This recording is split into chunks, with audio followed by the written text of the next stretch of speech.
Greetings, humans. You have entered the Command Zone, your destination for all aspects of Elder Dragon Highlander. Enjoy your stay.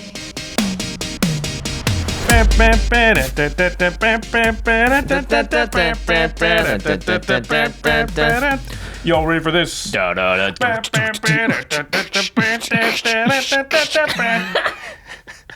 Y'all ready for this? You're watching the finals? Yeah, I think I was watching. Because I was gonna say that. I literally wrote down, "Oh, we can do that song." Well, I guess the show. It's like next week we got Take Me Out to the Ball Game, just the classics.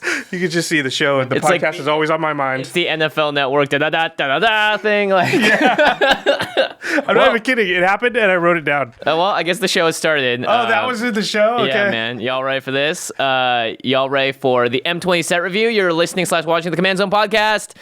I'm your host, Jimmy Wong. How's it? It's Josh Lee Kwai. We got a lot of cards. Can you believe there's another new set coming out? And then Commander comes out next month. I feel like we just did a set review. Yep. Yeah. This feels like, remember when Battle Bond and all that stuff happened at the exact same time? Yeah. It almost feels like an overflow. Commander's in August, so at least we're going to get a slight break, which is not much. It's like 6 weeks after the set. Yeah. Anyway, Magic's Corset 2020 M20 is right around the corner, and so we're going to do a set review. Usually Corsets are kind of... I'm not super excited about, but this one seems to have a ton of stuff for Commander. There's a cycle of 3-color legendary creatures. Yep. There's a cycle of monocolored legendary or not mythic rares that all have interesting. Yeah, and legendary creatures too. Yeah, there's Commander 2020. there's a lot of stuff, so it's going to be exciting to talk about. But before we get into that, you want to use our affiliate link, cardkingdom.com/commandzone, when you're ordering any of the cards we're about to talk about. Modern Horizons is still like super new. You probably want to be ordering that stuff if you haven't already. Really, if you order any Magic product, singles, anything at all through Card Kingdom and using that affiliate link, you are helping us out. You're helping maintain all of our content, like game nights, extra turns, everything. And we super appreciate all of you that do that. Not to mention, new set means new product from Ultra Pro. As you can tell, we have some new Ultra Pro playmats here. We're going to be talking about a couple of these cards today as well. So if you want to deck out your, if you're feeling a little stale with your playmat, you're like, you know what? I want to bring something new to the table. I want to rep my red mage in me or my blue mage. Go and buy some Ultra Pro product next chance you get. Yeah, we've actually seen some of the playmats for some of the legendary creatures too. So if you're going to build the new Kalia or something, you can get that playmat. It does exist. Finally, not a kill on site Kalia. That's true, actually. It's still pretty good. And the final way to support all of our content is directly if you go to patreon.com/commandzone. You can get access to our Discord server. Jimmy and I hang out in there all the time now if you're at a certain Patreon tier. And we call out one lucky patron every single episode. You chose a tough one. The random number generator was not helpful to us on this one. Okay, so this episode is dedicated to Magnus Wilhelmsson. Wilhelmsson. It's Scandinavian, I'm pretty sure. It's, Son of Wilhelm? yeah, son of Wilhelm, which I think is like Wilhelm Oh, in Wilhelm. German, Wilhelm. maybe? Yeah, William. Yeah. Well, Kaiser Wilhelm was the Kaiser during World War I, if you watched our World War I episode, but that I think is the Scandinavian version. That's such a cool Wilhelmsson. I don't know, but it's a pretty sweet name. Yeah, it is. Magnus, you rock. Thanks, Magnus. Okay, so let's just jump right into it because we got a ton of cards. Yep. M20 set review. 4 reprints. We're either just not going to talk about the reprints, or there's a couple that are, there's a cycle and there's maybe 1 or 2 others we may just mention quickly, but we won't go deep into them because they're reprints. Especially one's been, this is a big reprint too for this that one. cycle. Okay. Yeah. Well, we always start off with returning mechanics. Yeah, it's a Corset. So the Corset loves to go on the evergreen mechanics. So we have lifelink, haste, flying, defend. All those things are a part of it. So there's nothing really new here, but I do want to touch on protection from a color because this is a really common question that came up in our last game nights. Oh, yeah. Yeah, there are some random cards with protection. I don't know if we're going to talk Weird about in them. a Corset. Yeah. This is a complicated mechanic. Yeah, protection from a color. So people are like, why can Josh's creature still die if Jimmy used a black board wipe and has protection from black? Well, anytime a card says all creatures or essentially most every board wipe does it, protection only stops cards from being targeted, blocked, dealt damage, enchanted, or equipped by anything of that color. So I couldn't point a single target removal spell at something, but if something says all creatures get -1/-1 until end of turn, your protection does nothing. Yeah, I think what throws people off is Blasphemous Act and the red board wipe. So earthquakes and things like that say deal X damage to all creatures or 13 damage to all creatures. Each creature or whatever, Yeah, or to each creature. Those don't target, but the problem is protection from a color also protects you from damage from sources of that color. So Toxic Deluge is not doing damage. It's giving a creature -X, -X. So protection does not actually protect from that. But Blasphemous Act is doing 13 damage to each creature. And that's damage, so the protection does. So that it gets a little confusing. It's an old mechanic, right? It's from a legacy thing, so it's interesting. But yeah, that's how protection works. Yeah, we just solved all of it. Yeah. Did we say you can't block a creature of the color? Yes, you can't. Yeah, can't be blocked. Oh, can't be blocked by. So if you've got protection from black and all they have is black creatures, you can just swing in. They can't block you. However, if you block them, you can. Yeah. If you have protection from black, their creatures just won't deal any damage to your creature. Yep. That's why artifact creatures are great too, because they're colorless, can block any protection. It does also, like if you give a creature protection from color, let's say you've got a creature and it has like a blue enchantment on it, like a control magic effect. Yeah. If you could give it protection from blue, that enchantment will fall off. Yep. Because it's a persistent effect. Cannot be enchanted or equipped. There's probably some weird corner cases we haven't covered, but let's just move on because... it's not like the stack episode, Look it up. Okay. Less complicated. We always start in the same spot, and we're going to start here with the card we already alluded to, the new legendary creatures. There's a bunch of them. Yeah. Let's talk about this one. We have a new Kalia. It's Kalia Zenith Seeker. She costs red, white, and black, so Mardu, 3 mana for a 3/3 Flying Vigilance. Legendary human cleric. How is she flying? 3. She's an angel, demon, dragon. But she doesn't have... Okay, all right. It's true. She has the wings from all of them. Pretty intense. When Kalia enters the battlefield, look at the top 6 cards of your library. Whoa. You may reveal an angel card, a demon card, and or a dragon card from among them and put them into your hand, then put the rest on the bottom of your library in a random order. When I first read this, I thought you got 1 card. Nope, you can get up to 3. Right, so if you in your top 6 have a demon, an angel, and a dragon in those 6, you can get 1 of each. Yeah, that's actually pretty intense. And top 6 cards, people are saying is a big deal. It's kind of like Collected Company, a lot of other cards that look at the top 6. That's a long ways to dig. I mean, even if you just get 1, it's pretty good. She's a 3 mana, 3/3 flyer that draws you a card. It's not amazing, but it's fine. If you get 2, like, it's great. It's better than Muldrifter. Well, she notably is great to play, and then you play the other Kalia, and then you have a card in your hand to play with the Kalia when you attack with her, right? I mean, inevitably, you have to compare her to the original Kalia, which cheats things into play attacking, tapped and attacking, which is way more powerful. It's like you said, Kalia, you play it, you get value. It's not incredibly worrying once it's already out. I mean, maybe they can blink it or whatever, but it's a card draw thing. It's not an instant possibly lose the game like the other Kalia is. It's like, hey, here's Iona. You can't play a color anymore. Yeah. Like, what? How did that happen? Yeah, it's turn 4 or 5. Here's Avacyn, or here's Runescarred Demon or whatever. Yeah, Modern Horizons had a bunch of flicker cards like Ephemerate and stuff that you can flicker this card with. And I could see in a deck where you flicker this a lot with your Eldrazi Displacer kind of thing. Yeah, Panharmonicon you have down here, which is going to double. Basically, you get to look at the top 12 and you can separately go 3 and 3. Yeah, Restoration Angel is an angel and can flicker as well. I find this interesting because at least this deck needs to be built differently than the original Kalia, whereas original Kalia, you kind of just concentrated on, one of the tribes possibly. This one, you actually need a pretty even spread to get the most value, right? Because ideally, when you flip the top 6 cards and look at them, you want to get 1 of each. So you can't just have, 80% of your creatures are dragons and only a couple angels and demons. You want like roughly equal amounts of each. And I like this a lot more than like Rakdos the Showstopper because imps and devils aren't as great as demons. But in Kalia's case, all of those things, dragons, demons, and angels, there are very powerful versions of all of those cards. Any of those you get are going to be great. Yeah. All right, let's go on to the next one. The next one is another returning character. It's Nath, but now he's the locus, or it is the locus of the royal. So he costs 1 green, blue, and red teamer for a legendary creature elemental. He's a 3/3. When Nath enters the battlefield, it deals damage to any target equal to the number of elementals you control, which includes itself. And whenever a land enters the battlefield under your control, play a +1/+1 counter on target elemental you control. If you control 8 or more lands, draw a card. So lands matter. This is a weird one, right? Because the top half wants you to have a lot of elementals. And the bottom half just wants to make a big elemental. Right, is going to make, 1 elemental big. I mean, it's more about the draw top card half doesn't bit. care about how many elementals you have. It cares about how many lands you have for the draw card. Yeah. It's kind of Tatiova once you have 8 lands. Yeah, this card is very confusing. I think the most important part is if you control 8 or more lands, draw a card. And then when the flicker effect that it can do any target, but you need a ton of elementals to like start blasting people in the face. Yeah, I mean, it's very powerful if you have a lot of elementals, but how many elementals can you really get? I don't like. really... Is it likely you're ever going to have 10 elementals out? Is it a card that you even play? I mean, are elemental decks really that powerful? Probably not. But you put some interesting cards down here that I had actually never seen before. Well, I was just looking for cards that create multiple elementals. Yeah. This one's interesting. Elemental Mastery. You want to read it? Yeah, sure. It's enchant creature, and the enchanted creature for 3 in a red has tap it, put X 1/1 red elemental creature tokens with haste into play, where X is this creature's power. Remove them from the game at end of turn.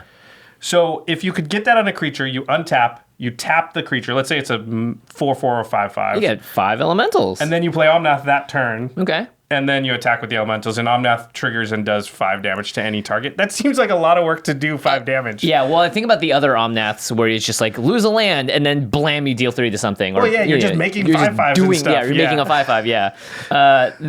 You also put down Master of Waves, which I'm like... What cards what makes make elementals? Master of Waves. Did you know those are elementals? Yeah. Young Pyromancer. Those are elementals. Yep. Zendikar's, that's right. Zendikar's Royal is a enchantment that has landfall, make a 2/2 elemental, basically. Yeah, anytime a land is on the field. So you can draw a card and make an elemental. Sure. But the problem is that you don't want to make the elementals after Omnath is out. Yeah. Tempt with Vengeance. That's the tempt one where you're like, I'll make X 1/1 elementals. Anybody else want to make X 1/1 elementals? And if they do, you make X more. So you're like, I'll make 5. Do you guys? But everyone, if they can see this in your command zone, they're going to say no. No, yeah, because then you just, if you make 15, you make 20 in one turn, you just blast someone for 20. Yeah, this card seems hard to get the pieces of the puzzle lined up correctly to work, in the way you want it to. Yeah, he's in the 99, I'm sure. I mean, landfall, or if you control 8 or more lands, draw a card is fine. Yeah. But mostly I want to be drawing those cards when I play my 5th, 6th, 7th land. Yeah, and there's a bunch of other cards that let you draw, like you said, Tetiova is just better. It's a 5 mana. Yeah, you don't need to be at 8 lands. Yeah, okay. I'm not big on that. Yeah. The next one is our preview card. It's Kaikar Wind's Fury. It's a DJ and I decided this actually after we recorded the episode talking about it, that it might not be Kaikar. It might be, because it's a bird wizard, Kaikar! Why did you have that in the episode? That's amazing. Because we thought of it later. Okay. When's the Bird album coming out? It's 1 blue, red, and white. So 4 mana total for a 3/3 flying bird wizard. Legendary, of course. Whenever you cast a non-creature spell, create a 1/1 white spirit creature token with flying, and then you can sacrifice a spirit to add red to your mana pool. And you don't have to go infinite. You can just go a lot, right? Yeah. Somebody listened to the episode. Yeah, I was like, I wonder what you guys just said about it. And if you want to hear more about Kakar, then just go watch the preview episode. There's 40 minutes of just Kakar talk. Kakar! Wait, Car Talk used to be a radio show I listened to growing up in the Northwest. Yeah, so Kakar Talk. Kakar Talk. It is, I think, more powerful than it seems on the surface, depending on how you build it. And could be a lot of fun. And also, we've been seeing a lot of people tweet at us with interesting ideas for Voltron decks. And there's just, this commander has a lot of different avenues you can choose to take it. And I like that. They have a sub-channel in our Discord right now as well, where we always brew our preview cards, actually, which is actually awesome. So we did Urza, and then everyone did Feather before that. And now they're on to Kakar! All right, next up we got the... Wait, I should do this one. Oh, yes, yeah. Okay. Because you guys actually we can have reveal... talked. Yeah, well, okay. So this next one is Yorick. Oh, this makes sense. It all makes sense. Yeah, the Desecrated. Alas, poor Yorick. Alas. I knew him well. 2, a black, a green, and a blue. So 5 mana total for a 3/5 legendary elemental horror. Has Death Touch and Lifelink. If a permanent entering the battlefield causes a triggered ability of a permanent you control to trigger, that ability triggers an additional time. Cool. So, Panharmonicons, but better. Yeah, not just creatures anymore. Well, Panharmonicons, creatures and artifacts. And artifacts, right. Now, enchantments and lands. Yep. And planeswalkers, any permanent entering the battlefield that causes an ability to trigger will trigger twice or an additional time. So I guess if you have Panharmonicon and this, you'll get 3 triggers. Right. This is very, very powerful. Probably my pick for what's probably going to be the most popular commander out of this set, because... Feels like Madrotha, but again, just has just an equal amount of power level to Madrotha almost. I mean, if you look at Kakar... Yeah. If Kakar leaves the table, your deck doesn't do a lot. Good point. Yorick will just increase the power level of all your cards, but if Yorick's not out, your cards are still... They still have ETB effects. They're still value. It's still Mold Drifter. It's still, He's kind of like the NOS button on the Fast and Furious, right? Like, your car's already sick, but if you hit this button, you're going to push it that extra level. I mean, I don't think we need to go through a ton, but it's nice to list the cards that it interacts with that Panharmonicon doesn't, so it kind of like allows maybe some... Because usually Rune only interacts with creatures. Brago does interact with non-creatures, so was allowed you to blink things like artifacts and things like that, but wasn't in green or black. So this opens up green and black now to a blinky deck that blinks non-creature stuff. Not saying you would not have creatures in, I'm just saying that's the new thing we're getting kind of with this. And these are the value colors too. You wrote down Lotus Cobra, which triggers when lands enter the battlefield. So landfall now all of a sudden is doubled up. Dude, how good is Lotus Cobra? You get 2 mana when you play a land? That's absurd. Yeah. This is fun too. Yeah, Ground Seal is a card I always think about playing. It's 1 and a green for an enchantment. When it comes into play, you draw a card. So this just means you draw 2 cards when you play it. Yeah. And then cards in graveyards can't be the target of spells or abilities. So it's a card that like you think about playing, but it's just usually like on the edge. Like you don't always include it. Yeah. But if it's literally pay 2, draw 2, then the effect is just gravy, and that's a really powerful effect. Especially, I mean, green and black are definitely trying to play with their graveyard more than other colors. I mean, this card, Bojuka Bog. Just Bojuka Bog, just two get rid of 2 graveyards. Yeah, that's pretty sweet. That's so crazy. And then any card that has Evoke too, so Mold Drifter just, of course, gets better and 3 better. 3 mana, better. draw 4? Yeah. Is that good? Yeah. Yeah, this card's like just sort of generically good decks, and I think actually like budget decks. Oh, totally. This will be a great budget commander because you don't have to play all the top end stuff. Even anything that has an ETB is really good with this card. You could just do cards in standard, right? Yeah. That you've opened in draft that all have enter the battlefield effects, and you're generally going to find good ones in black, green, and blue too. So it's a super good point. I bet if you just went through standard, took all the ETB creatures in those colors, narrowed it down, built a commander deck, I bet you're at like a 6.5 or a 7 power deck. Just naturally, because that's how powerful this effect is. Yeah. Panharmonicon in the command zone is just very powerful. And Muldrotha also goes very well with this. Oh, yeah. Yeah, so... Oh, yeah. I mean, Muldrotha is getting back that stupid green enchantment that's just a chance to land and draws you now 2 cards. Oh, man. What? So good. Get out of here. That's crazy. Next up, it's an Abzan card. Black, white, and green for Kethis, the Hidden Hand. Legendary creature Elf Advisor is a 3/4. Legendary spells you cast cost 1 less to cast, and you can also exile 2 legendary cards from your graveyard, and then you gain the effect. Until end of turn, each legendary card in your graveyard gains. You may play this card from your graveyard. So you kind of Yawgmoth's will your legendary stuff? Yeah, so you get rid of 2 legendary cards, doesn't need to be creatures, specifically cards from your graveyard, and then all of a sudden, each legendary card in your graveyard, you can play it again. So it's... Oh man, it's so powerful. Yeah, and he reduces the cost of it as well. He's also an Elf Advisor, so... He doesn't even have that phrase where if you play that card, it would exile too. Like a lot of times, like Yawgmoth's will does that, when right? you do it, it's... So for the rest of this turn, anything that will go to graveyard gets exiled. Yeah, or at the end of the turn, sacrifice that thing or whatever it is, yeah. And it's the thing, it's like each legendary card. So you could do this with legendary lands as well. There's a lot of legendary lands in these colors, I found out. Corehaven, any Planeswalker is a legendary card, by the way, too.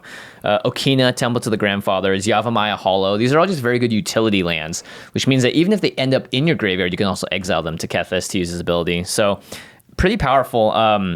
Reki, the History of Kamigawa, is now just going to draw you 1 billion cards. And I wanted to find more places to play Ballista Citadel, and this seems like a good place to do it. Yeah, seems really, really good. I mean, this is going to be a graveyardy self-mill commander, and it's going to be also with the legendary theme, so it's going to tie those 2 things together. There's all these legendary sorceries that they printed in, like, was it Dominaria and stuff like that, so there's... Oh, yeah. There's new things like that, because it says legendary card. It doesn't care if it's a permanent or not. You know, it's actually kind of cool. I think this makes a Carador deck way better, too, because you're already putting a ton of stuff in the graveyard, and then all of a sudden, if you get this out with Carador, and then you can start getting other stuff out the same turn, then you can sort of have one of those crazy, crazy turns. You also get to cast your legendary stuff for cheaper. Right, so, once he's out. Yeah, so it's actually cheaper from your graveyard once you do this thing once he's out, right? Yeah. And the fact that it's exile 2 legendary cards from your graveyard, there's no cost associated with turning on your quote-unquote Yawgmoth's will. No mana to pay for it. You're just exiling cards. So you just have to find a way to fill up your graveyard and make sure that you have enough legendary permanents in there. I'm not... I can't think of it off the top of my head, Not but permanents, just cards. This feels like a thing that could go infinite pretty easy if you can just find one thing that you can play out of your graveyard that's legendary. Kind of close to infinite, because if you have to like go another turn or something, you have to make infinite mana to do it that turn, because otherwise you're constantly, every new turn you have to exile 2 more cards from your graveyard. And I believe the way this is worded, it says until end of turn, each legendary card in your graveyard gains this ability. So once you cast it out of your graveyard, if it were to die again, you can't do it again. You have to re-exile 2 more cards. Seems like a very powerful card, and cool because it's legendary synergy and legendary themed. I think I'd build around this card. Okay, not the last legendary creature, but the last multicolored one is Golos, Tireless Pilgrim. Golos. It's 5 generic mana for a 3/5 legendary artifact creature, a scout. It says when Golos enters the battlefield, you may search your library for a land card, put that card onto the battlefield tapped, then shuffle your library. Any land, doesn't say basic. Then you can pay 2 and Wooburg, so 7 mana total, 2 white, blue, black, red, and green, exile the top 3 cards of your library. You may play them this turn without paying their mana costs. Wow. So 7 mana, reveal the top 3 cards, play them without paying their mana costs. Couple things to note. Play them means you can't play lands, but it does mean you have to obey timing restrictions. Oh, okay. So you can't activate this at instant speed on, say, the end of Jimmy's turn. I mean, you can do it, but the only things you'll be able to cast are instants. You won't be able to put a creature into play at that point, unless you had a Vidalcan Orrery or something that allowed you to do, like, you basically just, it's as if they're in your hand, kind of, the timing restrictions are. Still 7 mana, you could get some big stuff out of there, but I want to talk about the any land part of it. Yeah. For 5 mana, right? Like, think about how much Solemn Simulacrum costs, and what do you get for that? Just a basic. Yeah, this is, also, it matches up really well, I think, because Golos is 5. You play Golos, get your 6th land, comes back to your turn, you play your 7th, and now you probably have enough to activate. Yeah. So the turn after you play Golos, if you're pretty likely to be able to activate Golos. Yeah. Which is very strong. You're going to fix your colors pretty much no matter what. You can get a tri-land too, even. Jeez. Yep. Yeah, you can go, I don't have this land, I will go get it so that I know I can activate. Also, you can get any land. So you can get Cabal Coffers, you can get Gaia's Cradle, you can get Dark Depths, you can get Thespian Stage. Jeez. You can get, like, combo-y type of lands. Find a way to flicker him, or just recast him. I mean, seems really good with like Deadeye Navigator, because you just get all your lands out really quick. They do come in tapped, but still just guaranteeing like, hey, if I want Cabal Coffers and Urborg, I can pretty much get it. Yeah. In a 5-color deck, wouldn't normally run those cards, but because Golos can just always find you both pieces or one or the other piece you don't have, makes it super strong. I mean, obviously, I think the activated ability is really good, and you're going to want the scroll racks and the things that Brainstorms put stuff on top of your library. Cheating of mana costs. Omniscience. I mean, nuts. You can play the cards, so you can even do sorceries, insurrections. I mean, I think Expropriate, Time Stretch, those are going to be the best ones, right? Because if one of the top 3 cards of your library is an extra turn spell, you will, whatever the other 2 cards are, you cast them, then you untap, you do it again. Right. So, like, the best versions of this deck are like Narset-y, because they'll just have a bunch of extra turn spells. And basically, it's not that different than Narset when you think about it. Narset costs 5 mana. And requires her to attack. She in costs this case, 6, I think. 6, yeah. Well, in this case, you just have to activate once, right? Right, but it's kind of like... No hexproof, but... And they could counter the spells you're casting with the can with Narset too, but like... you know how Narset attacks one time and you kind of lose? Yeah. This could be an activate one time and you kind of lose if people want to build the deck that way, because it's the same thing. It's just casting stuff off the top of your deck for free, which is exactly what Narset's doing. She's 4 cards, this is 3, but... Seems like you can go either way with this. You can go super duper casual and just be casting dinosaurs that are 12/12s, or you can cast Expropriate.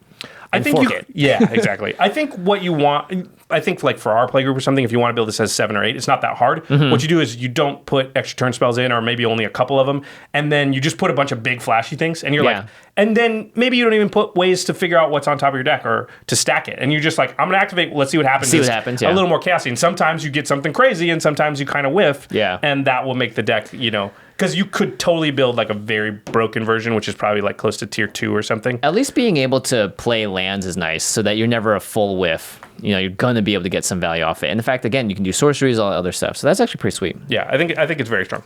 The box topper for this set is going to be Rienne, or Lady Brienne, which are people saying, Angel of Retarth. It's only missing the B, and it would be Brienne. I know, right? Yeah. It's pretty similar. It's 2 red, green, and a white for a 5/4 flying angel, a Naya angel. People are pretty excited about this. Other multicolored creatures you control get +1/+0. Whenever another multicolored creature you control dies, return it to its owner's hand at the beginning of the next end step. It's kind of like Feather in a little bit, in that it's bringing stuff back to your hand. Yeah, at the beginning of the next end step. I mean, but it needs to be multicolored and then just die. So. You put a great card on here, Sneak Attack. Yeah, I love Sneak Attack because of the old templating of this. Usually when you do cheat stuff like this out, it exiles it when it leaves the battlefield. But this one, whenever you pay a red for Sneak Attack to put a creature card from your hand onto the battlefield, it gains haste, and then you just sacrifice it at the beginning of the next end step. So if it's a multicolored creature, that means it just goes back to your hand. You can do it again.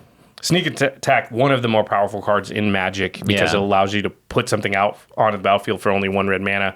And then, she totally mitigates the downside. And by the way, Sneak Attack can work on other players' turns, so you can put it out, attack with it, goes to your hand at the end of the turn, and then during their turn, you could use it as a blocker. If it has an ETB effect, you just do it again. Sneak Attack is probably the best card in this deck. Yeah. Because of the fact that, like, if you have 3 red mana open and something with an ETB effect, you're going to get that 3 times before it comes back around to you. Yep. Yeah, and there are a lot of pretty powerful creatures too, especially in red that you could do. I mean, well, not especially in red. I think white has some amazing ones too. You can bring stuff back from the graveyard. There's lots of things that you could do that are pretty broken with Sneak Attack as long as you have the red mana open. I thought Zakama is a really good one with this because it untaps your lands. And then you get it back to your hand. Yeah. Let's say you sacrifice it for mana or something, and then you can cast it again. You can cast it again that same turn. I mean, Zakama... Oh, no, you can't. No, you can't because it comes back to your end step. Yeah. I mean, obviously you would want Vidalcan Orrery and stuff with this to take full advantage because the fact that it comes back at the beginning of the next end step, the way to get maximum value, Sneak Attack has that on the card, but Vidalcan would give you the ability, like, play Zakama, do something with it, maybe sack it, and then play on the next turn and the next turn. And Zakama is the type of card that, because it untaps all your lands, you gain mana every time you play it. Yeah, especially if you have bounce lands, you tap for 2. So yeah, that's actually pretty sweet. Oh man, Safi, Eric's daughter, you put down. That's a really good one. Safi knows what's up, man. You just a very combo-y card, and it's a green-white card. And you sacrifice it, and when target creature is put into the battlefield, your graveyard from the battlefield this turn, you return that card to the battlefield. So once you sacrifice Safi, it's gonna see Brienne's gonna see the trigger and knight her and bring her back to your hand. You can always use it to protect Brienne, right? Yeah, totally. And things like that. But also, Safi's just a very combo-tastic card. Right. That, there's so many ways to go off with make it back into their, And there's just lots of cards, Dauntless, Escort you can sacrifice. Just look up cards that have, a bunch of colors in them, and you're going to be fine. You want multicolored cards? Because remember, it won't work with monocolored cards. And they're +1/+0. Yeah, and they're bigger, which I don't think is the big part of it. No. Coming back to your hand when it dies, like guaranteed, is a big thing, and there are ways to break that. I like the balance of it too. If it was just straight back to the battlefield, obviously that'd be way too powerful. Yeah. But this is nice. It has a couple of conditions to be met, but you can definitely do some cool stuff with it. All right, so that's all. Sorry, I lied when I said Golos was the last multicolored. That was the last multicolored. Yeah, but there is a cycle of monocolored legendary creatures. There's one for each color. Yeah, there are. It's crazy.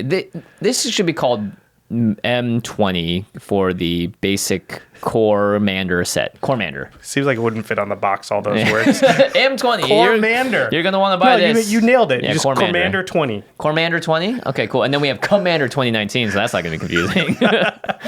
That's to deal with later. That's a problem we'll wait for later. Till August, yeah. Okay. So the mono red legendary creature is Drakuseth, Maw of Flames. 4 red. So 7 mana for 7/7. Legendary creature dragon, flying, of course, as dragons tend to do. When Drakuseth attacks, it deals 4 damage to any target and 3 damage to each of up to 2 other targets.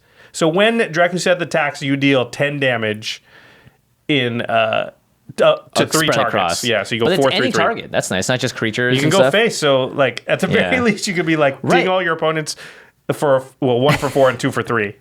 2 other targets. So yeah, just opponent just blam, blam, blam. And you're hitting somebody for 7. Yeah, this is definitely a Timmy commander for mono red. It's a 7/7. Yeah, with 3 red and it's casting call. But a lot of dragons do have this. I could see this being in a dragon deck, so that you're cheating it out and blopping people with it. Yep. Kalia deck. Yeah, original Kalia or new one, but probably original because you don't want to have to actually pay the mana for it if you can help it. I mean, it's very powerful once it's out. Yeah. And he has haste. Yeah. Another blade probably needs to have haste to really make it great. Yeah, it doesn't have haste. It needs haste. Yeah. Damage doublers was the first thing I really thought of. That's all I think of too. Because if it hits for 14, damage. it hits for 14 and then an additional 20, right? Yeah. 8, 6, 6. Someone's going to just take 22 out of nowhere. And then 2 other things are going to die, or 2 creatures are going to go. People are just going to have it direct to their face. Yeah, it's so expensive. If you play it and they kill it once, you're done. It's 9 mana from then on, and then it's 11. Like, it's don't too make much. it your commander. Yeah, that's it's for too sure. much. All right, next up for mono black, we have Vilis, Broker of Blood. Look at the mana cost on this one: 5 black. 8 mana for an 8/8 legendary creature demon. Has flying at least. Now, interestingly enough, you can pay black to pay 2 life, and target creature gets -1/-1 till end of turn. However, also, whenever you lose life, draw that many cards. Now, that is interesting to me, because you lose 5 life, you draw 5 cards. Right. And also, when you pay the 2 life to give target creature, you'll draw 2. So it's 1 black, pay 2, draw 2? Yeah, and you get to make a creature smaller till end of turn. I mean, even if there's no other creatures, you would just use it on Vilis, right? Yeah. Just to draw the cards. Yeah. Well, this is a little bit Grizzlebrandy. I mean...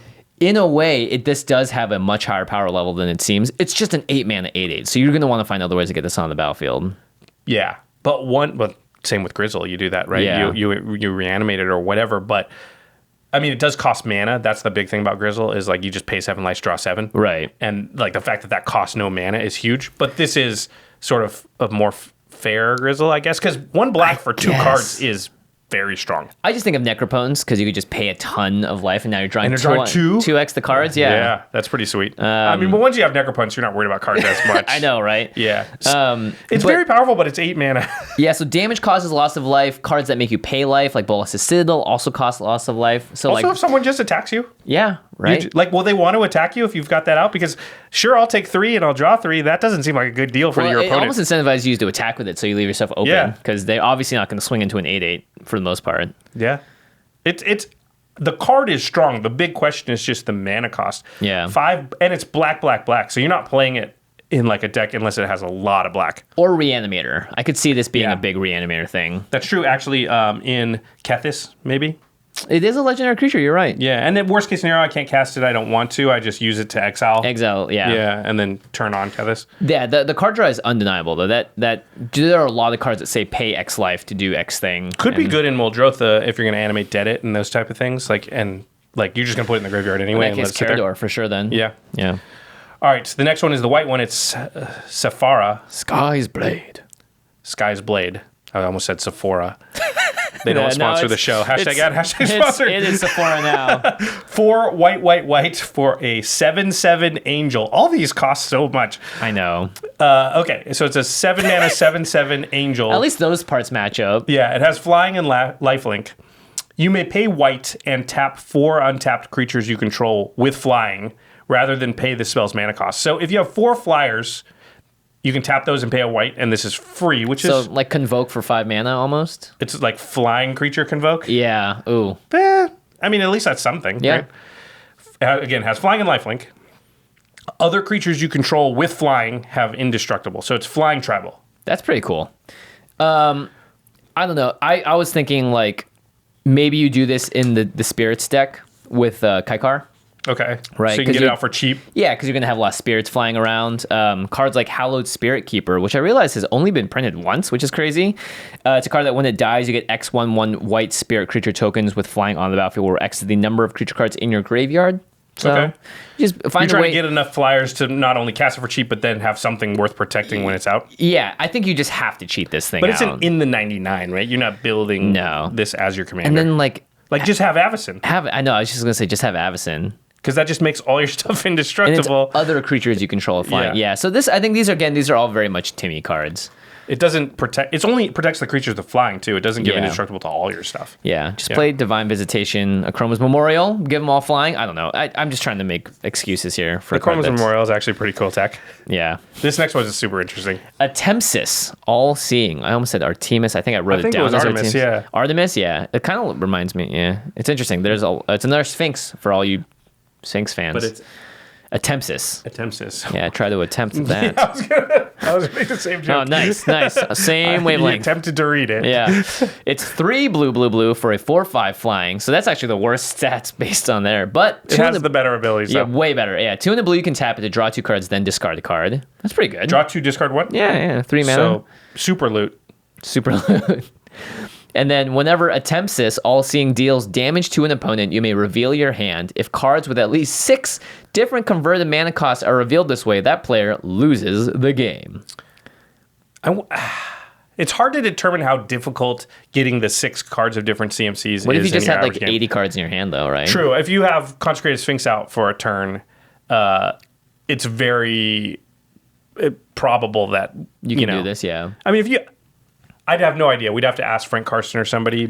But my guess is somewhere around like 12 to 14 cards, you're likely to have 6 different CMCs. And you have to kind of build your deck to be. I mean, I think even a normal deck is going to have, Yeah. a land for sure. And then, 2, 3, 4, 5, 6. Yeah. That wouldn't be hard. With 12 to 13 cards in your hand, I think somewhere in there is probably likely to be the range at which. Yeah, and you're right. It's going to be determined by your curve and everything like that. This is your kind of card, though, because it's a pinger. It can ping things once you are giving it the ability to. So that's the thing we wanted to note here is usually these cards say when it deals combat damage to an opponent. This does not say the word combat damage. So if you can give this the ability to deal damage outside of combat, it will still let you reveal your hand and end the game for the player. And that is powerful because there are a ton of cards that give cards the ability to ping things. So what do you got? Hermetic Study. This is a blue enchantment that just makes it a pinger. Yep. There's a Thornbite Staff. Yep. Viridian Longbow from the Hapatra deck is a good one. Yep. Sorcerer's Wand. Same basic thing. Just tap it to deal damage. And then Psionic Gift. Can't believe blue has so many abilities. That doesn't seem blue at all. Tim is a blue card.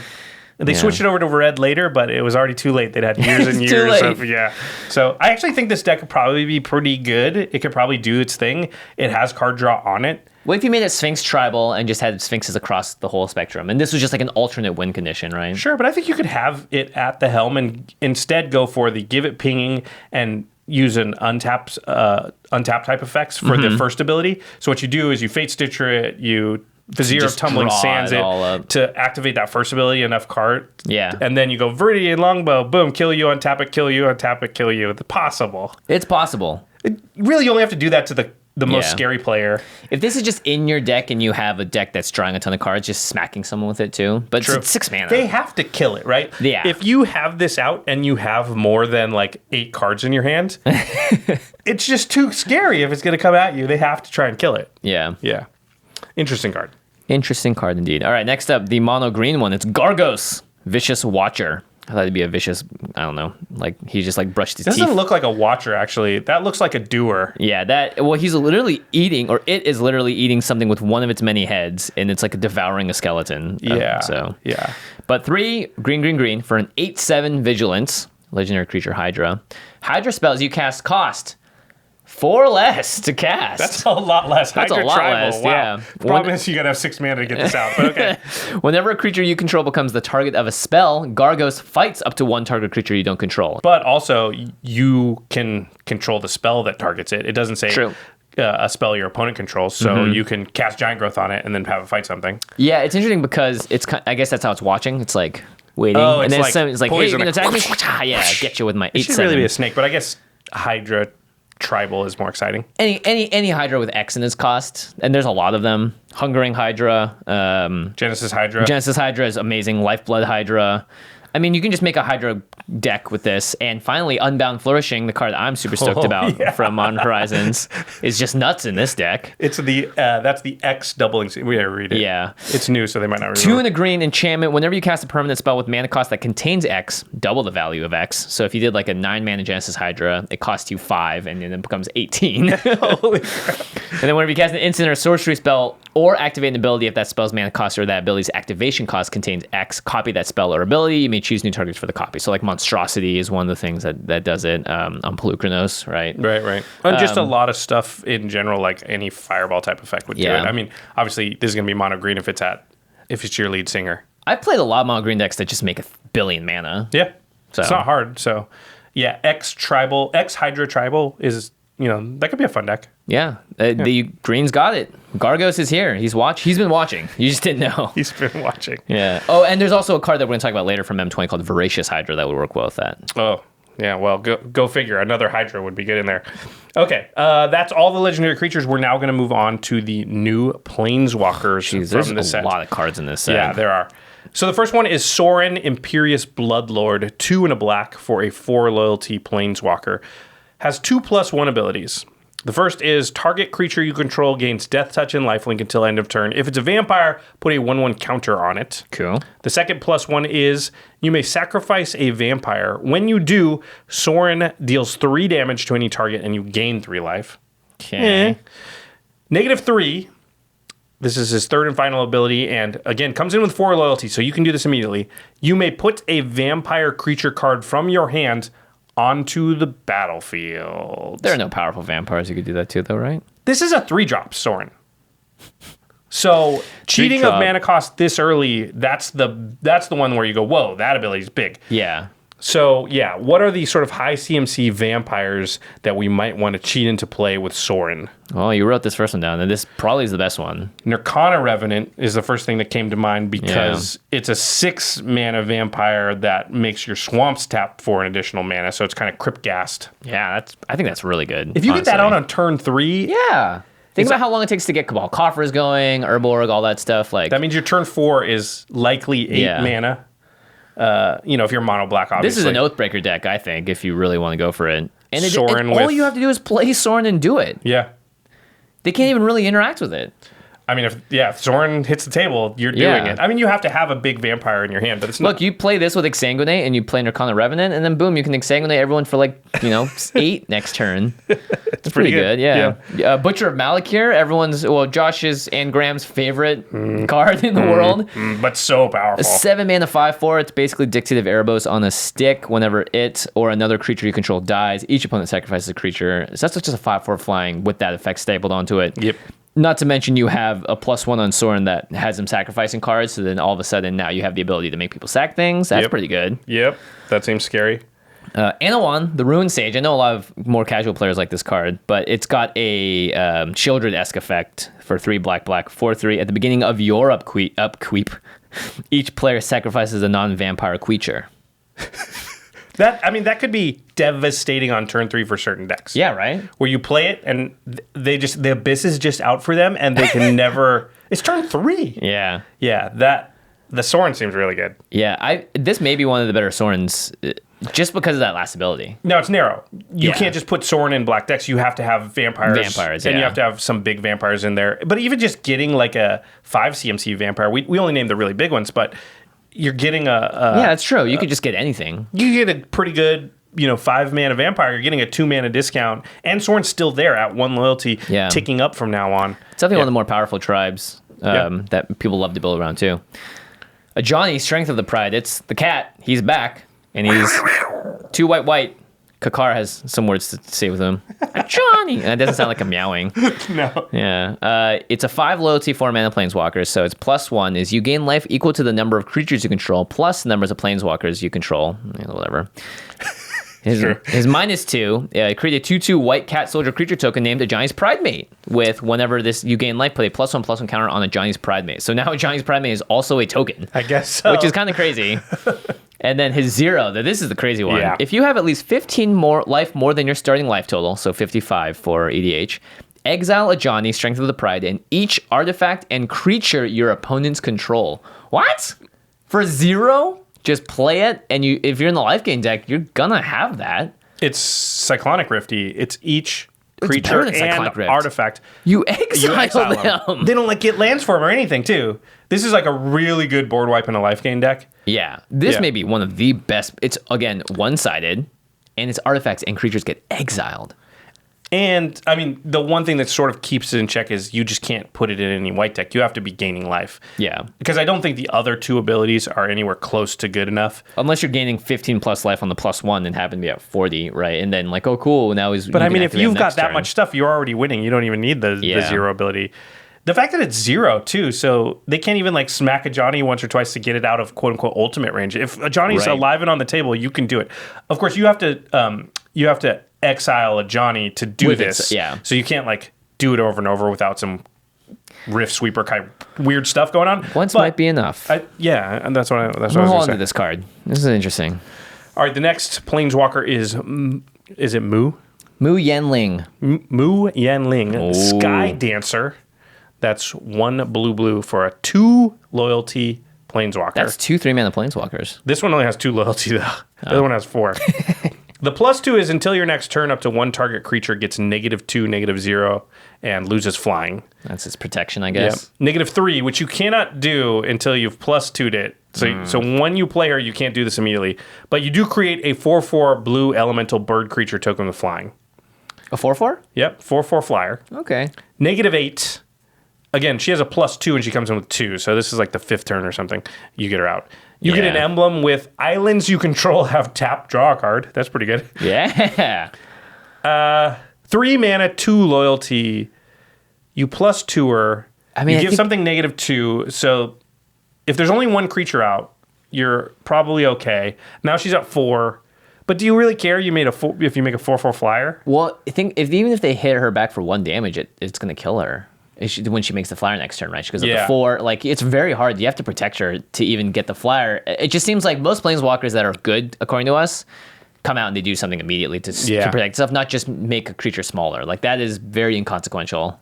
I mean, if you play her, make a creature smaller, then she just dies, you lost a card and did nothing. Yeah. So that's very bad. And even the upside of, like, I get a 4/4 flyer, and then I have to wait 2 more turns to get another one is not very good. Yeah, this is bad. This is not good. Sorry.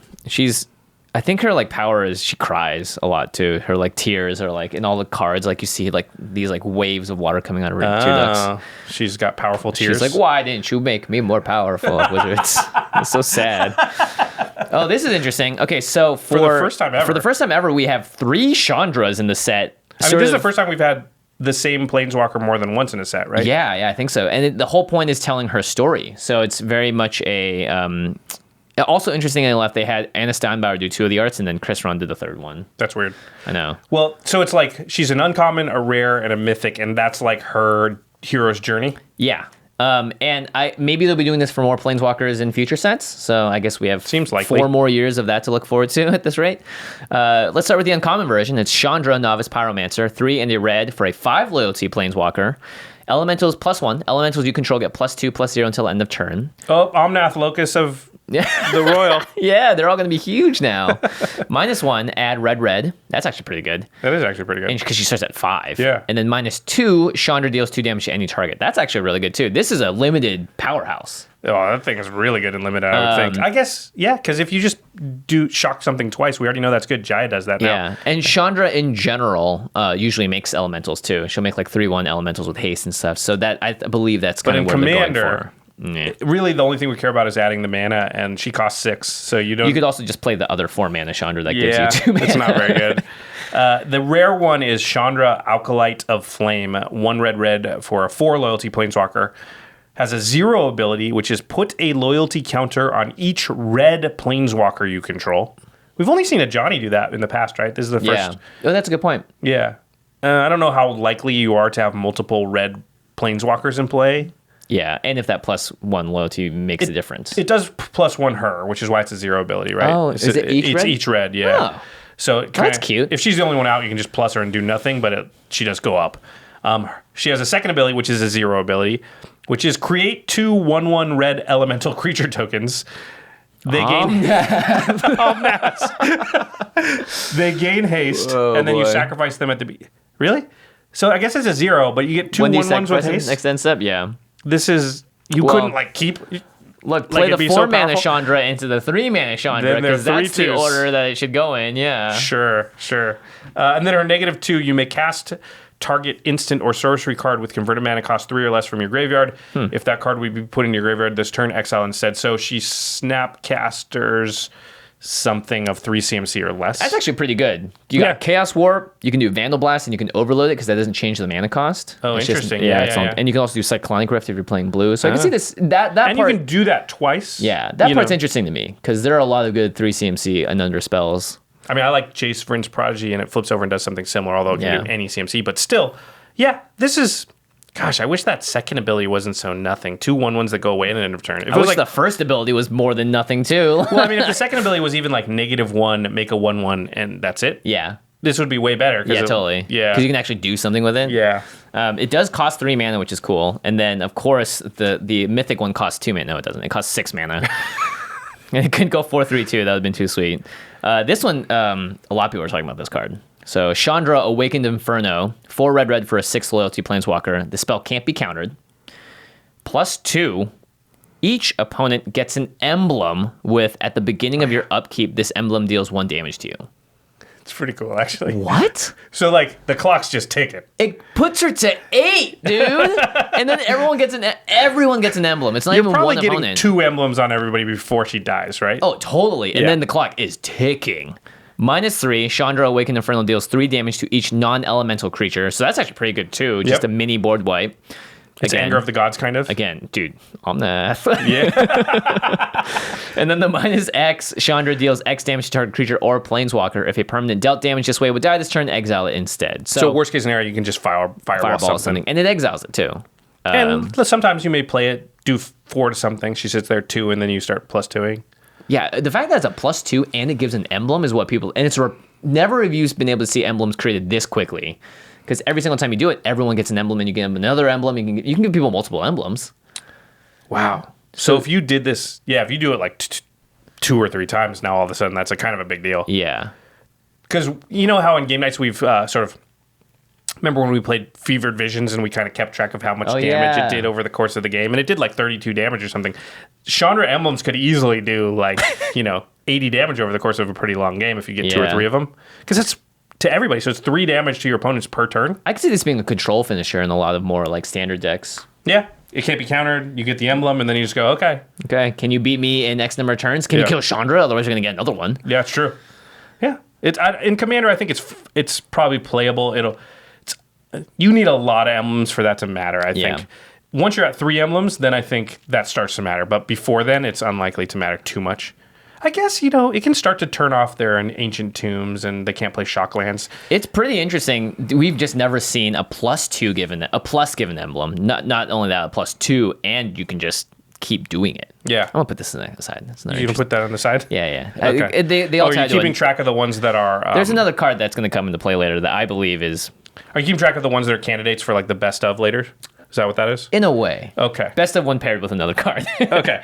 There's 2 more cycles, actually. There's a cycle of mythic creatures, and they're all cavaliers. So it's the Cavalier cycle. Mm-hmm. So the first one is the white one. It's Cavalier of the Dawn. It's 2 white. They all cost something and then 3 white. Of the color. They all cost 2 and then 3 of the color. So right. 5 mana total for a 4/6 elemental knight with vigilance. When it enters the battlefield, destroy up to 1 target non-land permanent. Its controller creates a 3/3 colorless golem artifact creature token. This is... We saw in, was it Modern Horizons? Yeah, they had you create a 3/3 the golem. Elephant, yeah. Yeah, destroy an online permanent, create an elephant. This is destroy an online permanent, create a 3/3 golem. They're maybe moving Beast Within into white a little bit. Which is great. I'm okay with that. It can't hit lands like Beast Within can, so it's not target permanent. It's non-land permanent. But still... interesting. Unconditional removal. You can flicker it a bunch. You can do it to your own thing too. So if you want to turn one of your things into a 3/3, not likely to come up that often.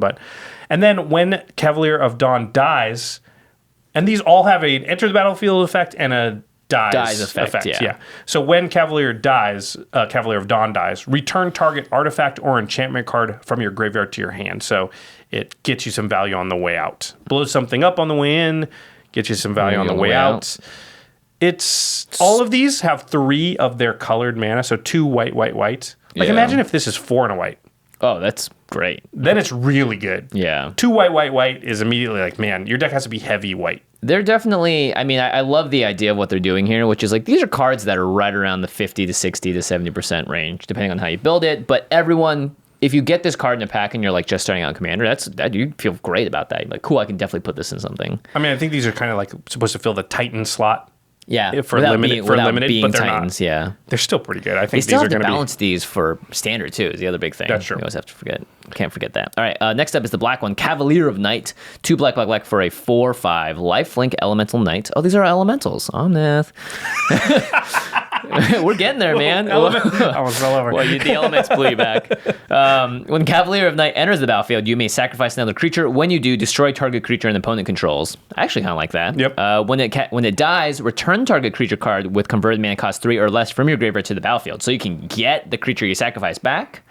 Now, there are a lot of decks that love to sacrifice things. Savra, Queen of the Golgari, is one of them. She, whenever you sacrifice a black creature, you make other people do stuff. When you sacrifice a green creature, you gain some life. Liliana, the Heretical Healer, I thought was a really good card with this too. Because it flips her. It flips her, yeah. You can also just sacrifice her and then bring her back later. So that entire deck that Kathleen was playing on the last game nights, this is the type of card that it might want, right?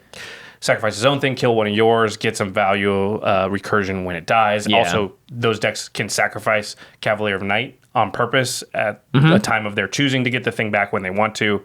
So yeah, you could sacrifice it to any of the Merciless Executioner kind of things to make it trigger. And then a bunch of good 3 CMC stuff to get back eventually if you're playing black green, which I would assume you would with a card like this. You got your Rex Sages, your Eternal Witnesses, Wood Elves, Blood Artists. Just ways to buy that back always seems pretty darn good. The next one is the blue one, Cavalier of Gales, 2 blue for a 5/5 flyer, Elemental Knight. When it enters the battlefield, draw 3 cards, then put 2 cards from your hand on top of your library in any order, so Brainstorm. Cool. And then when it dies, you shuffle it into its owner's library and scry 2. So the dies trigger is a little bit lackluster. Yeah. This is moving into a flicker color, and I guess the white one is too, where I think, flickering and brainstorming is not the worst. Now, I like this card a lot because of the fact that it shuffles your deck. Yeah. Because brainstorm effects are really good with shuffle effects, right? That's good. That's actually a good point. But it has to die. Yeah, it has to die. But there are a lot of commanders in mono blue that like doing this. Jalira, Master Polymorphist. 2 in the blue, you can tap to sacrifice another creature, and then you reveal cards from the top of your library until you reveal a non-legendary creature card.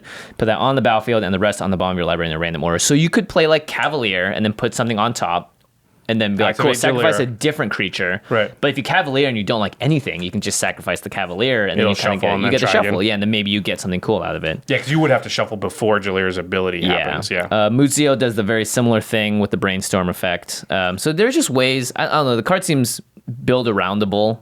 And in the right deck, I always call these like Craig Blanchett cards, because they're cards that when they play them, you're like, okay. And when they do the thing, you're like, oh, sweet, cool, nice. It's pretty good with Yorick.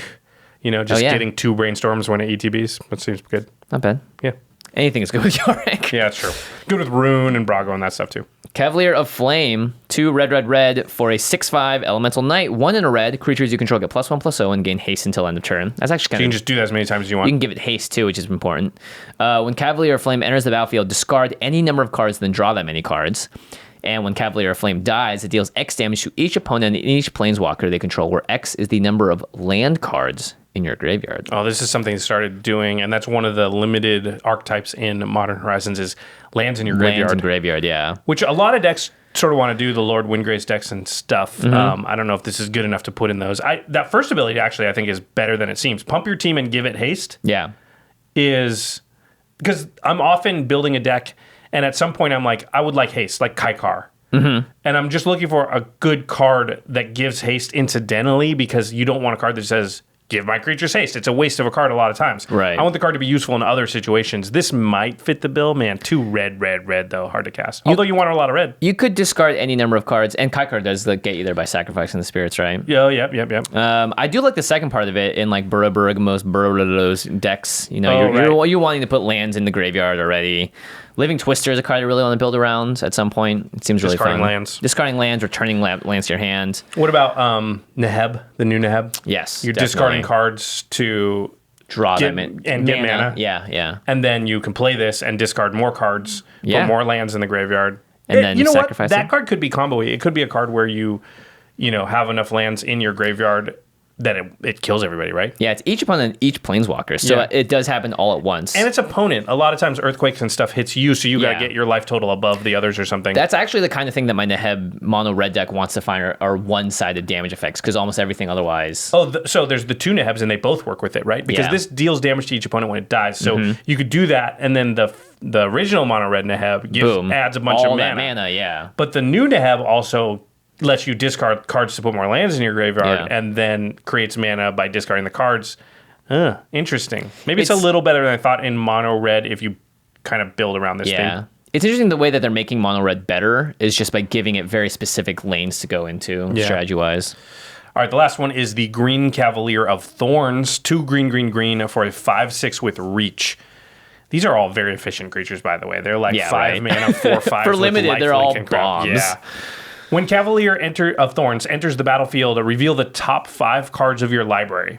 Put a land card from among them onto the battlefield and the rest into your graveyard. So any land, but it only looks at the top 5. Yeah.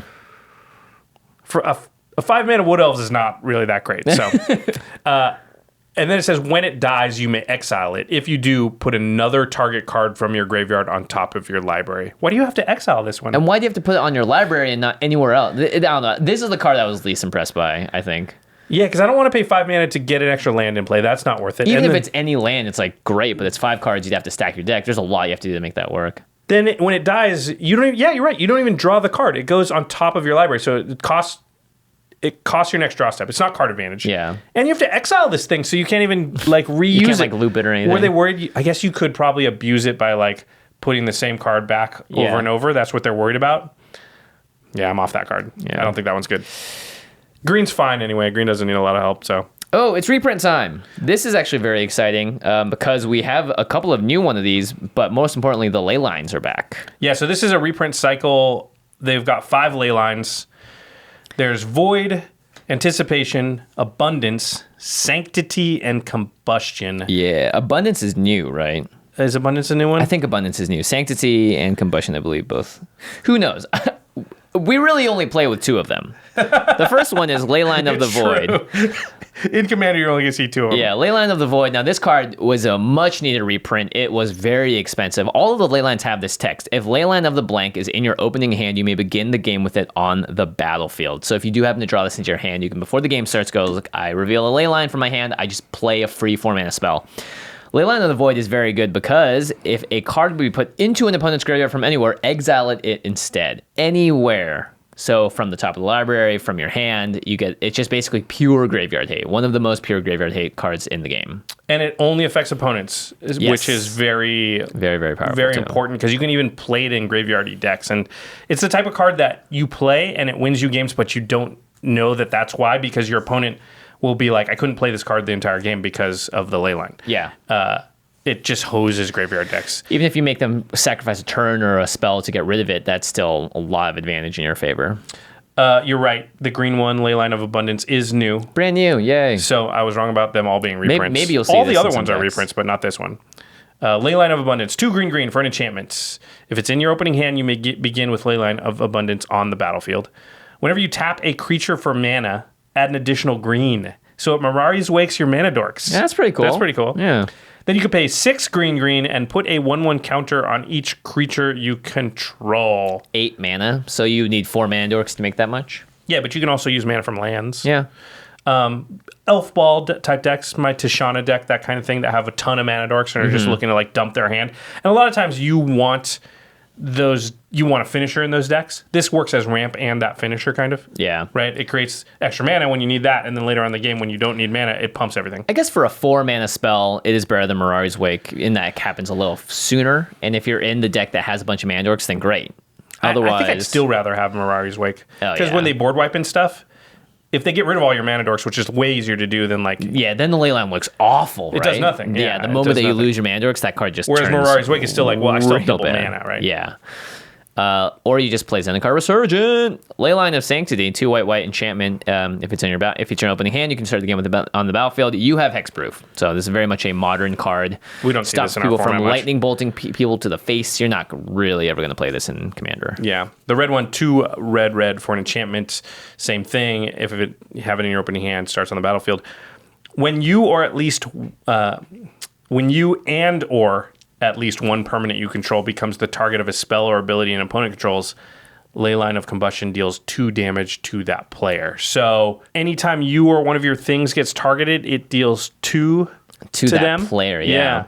This is actually, I was wrong again. This is a new one. Whoa. This hasn't existed before. And or at least one permanent. So whenever you and a permanent or you or a permanent you control becomes a target.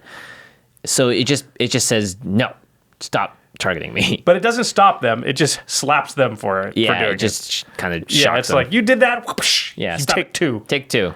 Interesting. And the last one is the blue one, Leyline of Anticipation, which constantly people are reminding me exists as if I don't know. Just like another format of It's 2 blue. It's Vidalcanori. You can cast spells as though they had flash.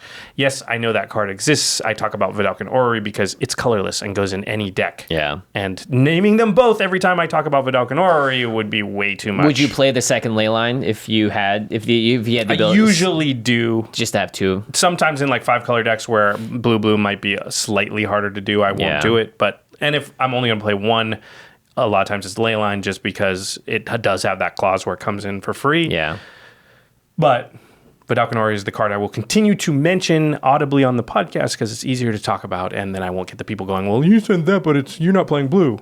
Well, at the very least now, for the people that are upset about the price of Vidalcanori, now you can get a Leyline of Anticipation. Yeah, it's going to be way cheaper for a while, and that card was expensive. So if you are in blue, of course. Yeah.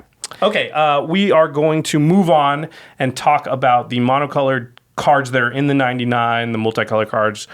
We kind of just made it through half of it, Josh. I feel like there's still a lot of cards in front of us. We haven't even gotten to the monocolored cards. Like, good Lord. All right, well, let's get into red here, first of all, Jimmy, since it's your favorite color. I cannot wait. First up is Chandra's Regulator. I guess it's the thing that she has on her to regulate her flame powers, kind of like how Cyclops has his little, okay, yeah. 1 in a red for a legendary artifact. Whenever you activate a loyalty ability of a Chandra Planeswalker, you may pay 1. If you do copy that ability, you may choose new targets for the copy. It forks the Planeswalker ability? Yeah. So it's like, hey, cool. It's almost like you're putting on equipment and it makes you better at your thing. Oathbreaker. Yeah. Well, I was going to say this would be sweet in Oathbreaker if you could play a variant where you could play artifacts instead of sorceries. But I just mean you're guaranteed to have a Chandra available to you, whereas in our format, you even if you have 3 or 4 Chandras in your deck, you may or may not have one. That part, I think the second part might make it playable all by itself, though. I think so, too. You can pay 1 and tap it to discard a mountain card or a red card, and you can draw cards. It's like restricted looting. You can't discard anything from your hand, but... Yeah, if it's mono red, of course it's awesome. Yeah. Even just like 2-color. I think once you're in 3, it's not affecting enough cards. Yeah. But there are a lot of Chandras out there where if you pay 1 and then all of a sudden you get 2, 3, 1, like little elemental guys running around with haste. That's actually kind of cool. So I could see this being, good early and late. There are red decks that want things in their graveyard. Now you can't do artifacts, which kind of hurts it a little bit, but still Felden and some other ones might want cards in there. So I think in mono red or maybe in Boros, this is possibly playable. Yeah. And of course, if you've got a few Chandras. Yeah, and you're right, Oathbreaker would be fun with this card. I think it'd be cool if Oathbreaker had a new rule where if you were playing like a Chandra card and there was a card that had Chandra's like name, yeah, like that you could play it as the Oathbreaker card instead of an instant or sorcery, but then you just get an artifact on the battlefield, not a one-time use instant or sorcery. All right, the next card is Flame Sweep. It's 2 and a red for an instant. Deals 2 damage to each creature except for creatures you control with flying. I actually kind of like this because it's an instant and it's somewhat one-sided and can kind of clear the early board of like that little annoying stuff. And also there's a lot of annoying commanders like Timna and stuff that are small, are 2/2s. Yeah. And this is just get rid of a bunch of them. I kind of like this. One-sided earthquakes are good. Yeah. For sure. Yeah, and I think in our meta, I would be more apt to play something like this, and it depends on your meta, but we have a lot of like 2-drop and 3-drop 2 toughness commanders running around. And if you snag like 2 commanders with this, it's pretty powerful. Yeah, and not to mention, again, like this with Neheb, this would be great too. Yep. Any card with Neheb that does damage is I'm all about it. Yep. Next up, Glinthorn Buccaneer, 1 red for a 2/4 with haste. It's a Minotaur pirate. Whenever you discard a card, Glinthorn Buccaneer deals 1 damage to each opponent. So that's actually kind of good with Chandra's Regulator, right? True. And then 1 in a red, discard a card, draw a card. Activate this ability only if Glinthorn Buccaneer is attacking. I mean, you can swing and then activate a bunch of times if you feel like it. Yeah, and but you get to eventually you're not going to be able to swing at this thing. There's a lot of cards, like a blue-red deck that's all about drawing and discarding cards too. I think this could be really sweet. I mean, it's to each opponent, right? Yeah. So when you discard a card, it deals 1 damage to each opponent. That actually seems very powerful in decks that can draw a ton of cards. You might just be able to, with a discard outlet, win. Yeah, right? yeah, If you discard 40 cards, you're going to win the game. Just discarding everything. Yeah, so and there's a lot of free discard outlets, discard a card to do something or whatever. Think of like the Neheb we were talking about or something like that. All of a sudden, like, man, both Nehebs. Both Nehebs. Because so many of these cards work with both Nehebs. Because if you discard a card and it deals 1 damage to each opponent, then that's you're 3 getting mana. 3 mana for the original Neheb. Or on the second Neheb lets you discard cards to draw that many cards and gain red mana. So you're just like, I'll discard 7, draw 7, deal 7 to everybody. I think it's whenever you discard a card, so it may include all of them at the same, or is it each of them individually? Oh. But even if it is, I think just like, again, like having a like discard a card, do this, just, you know, like I always think about Boros and like Astral Drift came to mind. So I was like, oh, cool. Now cycling is discarding a card, and now all of a sudden you have more ways of, you know, it's kind of like Perforos was like one of Red's only best win cons in a lot of times. Yeah. So now you have other ways of kind of getting there. Yeah, I could see the other Neheb, the 2 mana Neheb, right? Likes discarding cards too. The red-black one. Oh, the red-black one. Yeah, not 2 mana, but yeah. Not 2 mana. I meant 2 color Neheb. 2 color. Yeah. 2 mana Neheb. Whoa, count me in. And then there's also Tectonic Reformation, which was a Modern Horizons card. Each land card in your hand has cycling red, and cycling again says discard this card, draw a card for the cycling cost. That's pretty cool. Yeah, so I think Glinthorn Buccaneer could get there. This is my new favorite card, Josh. I think it's yours too. Yeah, you just don't know it yet. This is the type of card where you can totally break it. Yeah. So it's repeated reverberation. It's 2 red for an instant. It says when you cast an instant, cast a sorcery spell, or activate a loyalty ability this turn, copy that spell or ability twice. You may choose new targets for the copies. Wow. So it's 2 forks, but only for your own thing. But they added a twist. It can copy Planeswalker abilities. And that's where things get spicy. Remember the Planeswalkers I put aside? We're imagine putting the Chandra and just giving everyone 3 emblems immediately. Yeah, boom. A Johnny, you can now gain a bunch of life and then maybe use the 0 to win. Ooh, interesting. You don't get an additional activation, so you would have to do it. Oh, you have to copy that same one. Yeah. Right. So you could gain a bunch of life, basically activate. You basically activate an ability 3 times. Yeah. So that's pretty nice. It puts a ton of Planeswalkers in ulti mode. Like, I'll just list them off real fast. Nicol Bolas Planeswalker, Nissa Vital Force, Vraska Relic Seeker, Nahiri the Harbinger, Estrid the Masked, Ugin the Spirit Dragon, Gideon Ally of Zendikar. You could do a lot of crazy things with 2. Imperial Seal. Oh, no, that's different. Sorry. Imperial Seal is coming up later. But yeah, all of these cards now get, you know, they get super strong. You get to activate them a bunch. They get up to a super high level. And then if you have like your Chain Veil or whatever, now all of a sudden you can just ultimate them. Yep. So it's almost another way to get around.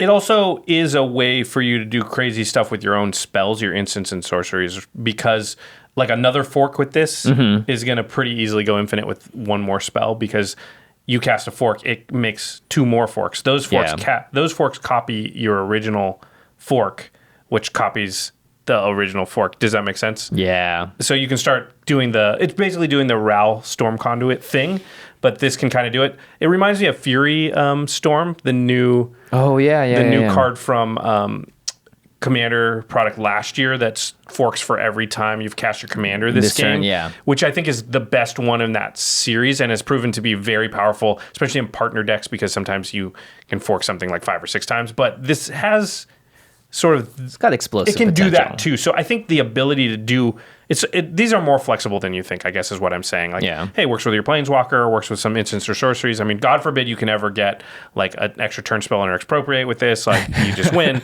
That kind of stuff like can happen. 12, 13 mana to do. But so does like casting Chandra on that on the same turn, right? So yeah. I mean, maybe the idea is you have a Planeswalker out already, and then boom, you can. They're like, 1 activation. What's the big deal? And you go, no, it's 3 activations. I'm doing it 3 times. Yeah. Ugin is now bolting things 3 times. Yeah.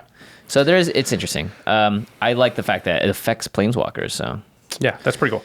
Good job. You can also pair it up with that Planeswalker friend from Modern Horizons that pay a red, put a Planeswalker in. Into play, the Sneak Attack Planeswalker. Sneak Attack Planeswalker. Yeah, I forget what that's called. We talked about it last episode, but seems pretty crazy. All right, let's move on to black here. The first one is called Scheming Symmetry. 1 black for a sorcery. Choose 2 target players. Each of them searches their library for a card, then shuffles their library and puts that card on top of it. So you Vampiric Tutor kind of 2 players, assuming you're going to cast, you're going to choose yourself as one of them. Yeah, well, I mean, it's a sorcery, right? So it's like Imperial it's Imperial Seal-esque, but you don't lose the life. It's somewhere in there.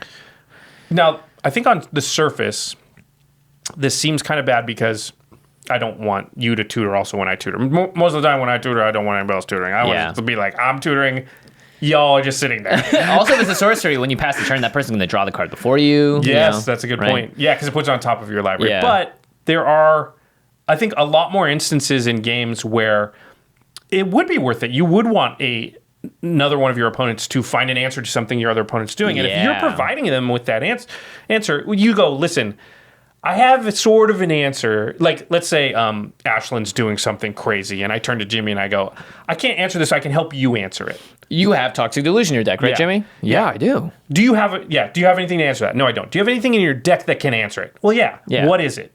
Okay. If I can help you draw that card, will you use it against the thing? Yeah. You're controlling their turn. And they cost their draw step. Yeah. But with that sort of series of questions, they're going to probably do it. And you're like, me and you are working together. I'm helping you, you're helping me. But they forget sort of that you also get to search. And now you got your one side. In fact, you got better than just a tutor. I tutored for something I want and the answer to a problem I'm having. Yeah, you just have to really hope that you're convincing them to do it. But usually in dire situations, I'll take anything, right? Even if it means I have to sacrifice my own turn. If it means I have to play more Magic, then I'll probably end up doing it if it's a convincing enough argument. Yeah. You mentioned Two-Headed Giant here, which is this card's insane in Two-Headed Giant because it's just two tutors. I also think Leyline of Anticipation, Fidalcan Ori, Alchemist Refuge. A lot of ways to play this as a good tutor. It's great as an instant because what happens is they go to crack their fetch land, and in response to that, you play this, and now they search for a card put on top of the library, but then they have to shuffle their deck. So That's interesting. Any shuffle effect turns and you with instant speed turns this into better than Vampiric Tutor or Imperial Seal, basically. There's this card called Psychic Surgery that I didn't know existed that is 1 in the blue for an enchantment. Whenever an opponent shuffles their library, you may look at the top 2 cards of the library, and then you can exile one of them and put the rest on top in any order. So that's actually amazing for any tutors to the top of deck, because you can be like, let me just take that out of there. Yeah. That's very bizarre. So that's something you could do with Scheming Symmetry. Also, anytime they fetch, you could just give them the worst card. Yeah. Right? Well, fetch land, fetch land, they're just getting the card, obviously. Well, whenever an opponent shuffles his or her library, that's right. you can look at the top 2 cards. So you can always just shuffle their deck. That's right. You could just be like, well, I could just give you the worst of these 2, whatever it is. Like, and you exile it too, so it could be significant. So every time you're like, nah, you don't get that card. It's a little bit of fate sealing. Yeah, that's pretty funny. It's a very interesting card. Okay, next up, we got Dread Presence. 3 in the black, creature Nightmare, 3/3. Whenever a swamp enters the battlefield under your control, choose one. You draw a card and you lose 1 life. Or Dread Presence deals 2 damage to any target and you gain 2 life. So Urborg is obviously a great pair with this because if you have Urborg any land you play now, they're all swamps. Landfall draw card is Tatiova and it's super good. Yeah, this cares about black. Maybe black hasn't had effects like this before. I was thinking like Splendid Reclamation, get all your lands back with Urborg, draw a bunch, or just hit a bunch of people for damage. Oh, true, because if Urborg's in your graveyard too, Splendid Reclamation brings it back. Yeah, it's true. And you can choose the order they come in as well. Yeah, just like, pretty good value in general. It's Tireless Tracker-esque, which is a card I found to be pretty good. Yeah. It's not like insane, but I think this is a good value card. And in mono black, it's going to be really good. Yeah, mono black, if you're making a deck for the first time and you need good ways to get like this Phyrexian Arena-esque effects, Dread Presence seems pretty sweet. I don't know about you, but on Twitter all the time somebody will be like, hey, I need some good card draw in this color. And I'll be like, off the top of my head. And if it's in certain colors, it's easy. In some colors, it's harder. And certain people, they want we tell them, put 10 card draw spells in your deck. Right. They're just looking for those 10. They might not have all the Phyrexian Arenas and stuff. This can fill one of those slots. Is it the best? Maybe not, but is it a card draw spell? Yes. And again, in Lord Windgrace-esque decks or decks that are wanting to put lands back on the battlefield, there's always a lot of upside there. Here's an interesting one. It's called Thought Distortion. It's 4 black for a sorcery. This spell can't be countered, which I think is important. Yeah. Target opponent reveals their hand. Exile all non-creature, non-land cards from that player's hand and graveyard. Wow. People are saying this is just the screw you control, you can't win anymore card. And I think it's needed, and I wish there was a little bit more of this, and it's really good in our format because a lot of decks are doing a sort of get a huge hand, have just an amazing amount of resources as far as cards in hand and mana. This can't be countered, and it's going to just strip them down to nothing. And it kind of punishes, those decks that are just like, I'm going to sit there. Yeah, I'm going to sit there. I'm going to do nothing. I'm going to counter the important stuff. And once they get to a certain velocity, it can be impossible for certain decks to ever catch up to that. Like, it just feels like I can never overcome what they're doing. Thought Distortion can definitely get you out of that mess. It's not foolproof. Like, if they have a spell back to your hand, they can kind of do it. Yeah, or there's a one that literally bounces in and you copy the spell and you can do it to Narset's them. Reversal. Narset's Reversal. That's pretty bad. Because then, you just lose everything.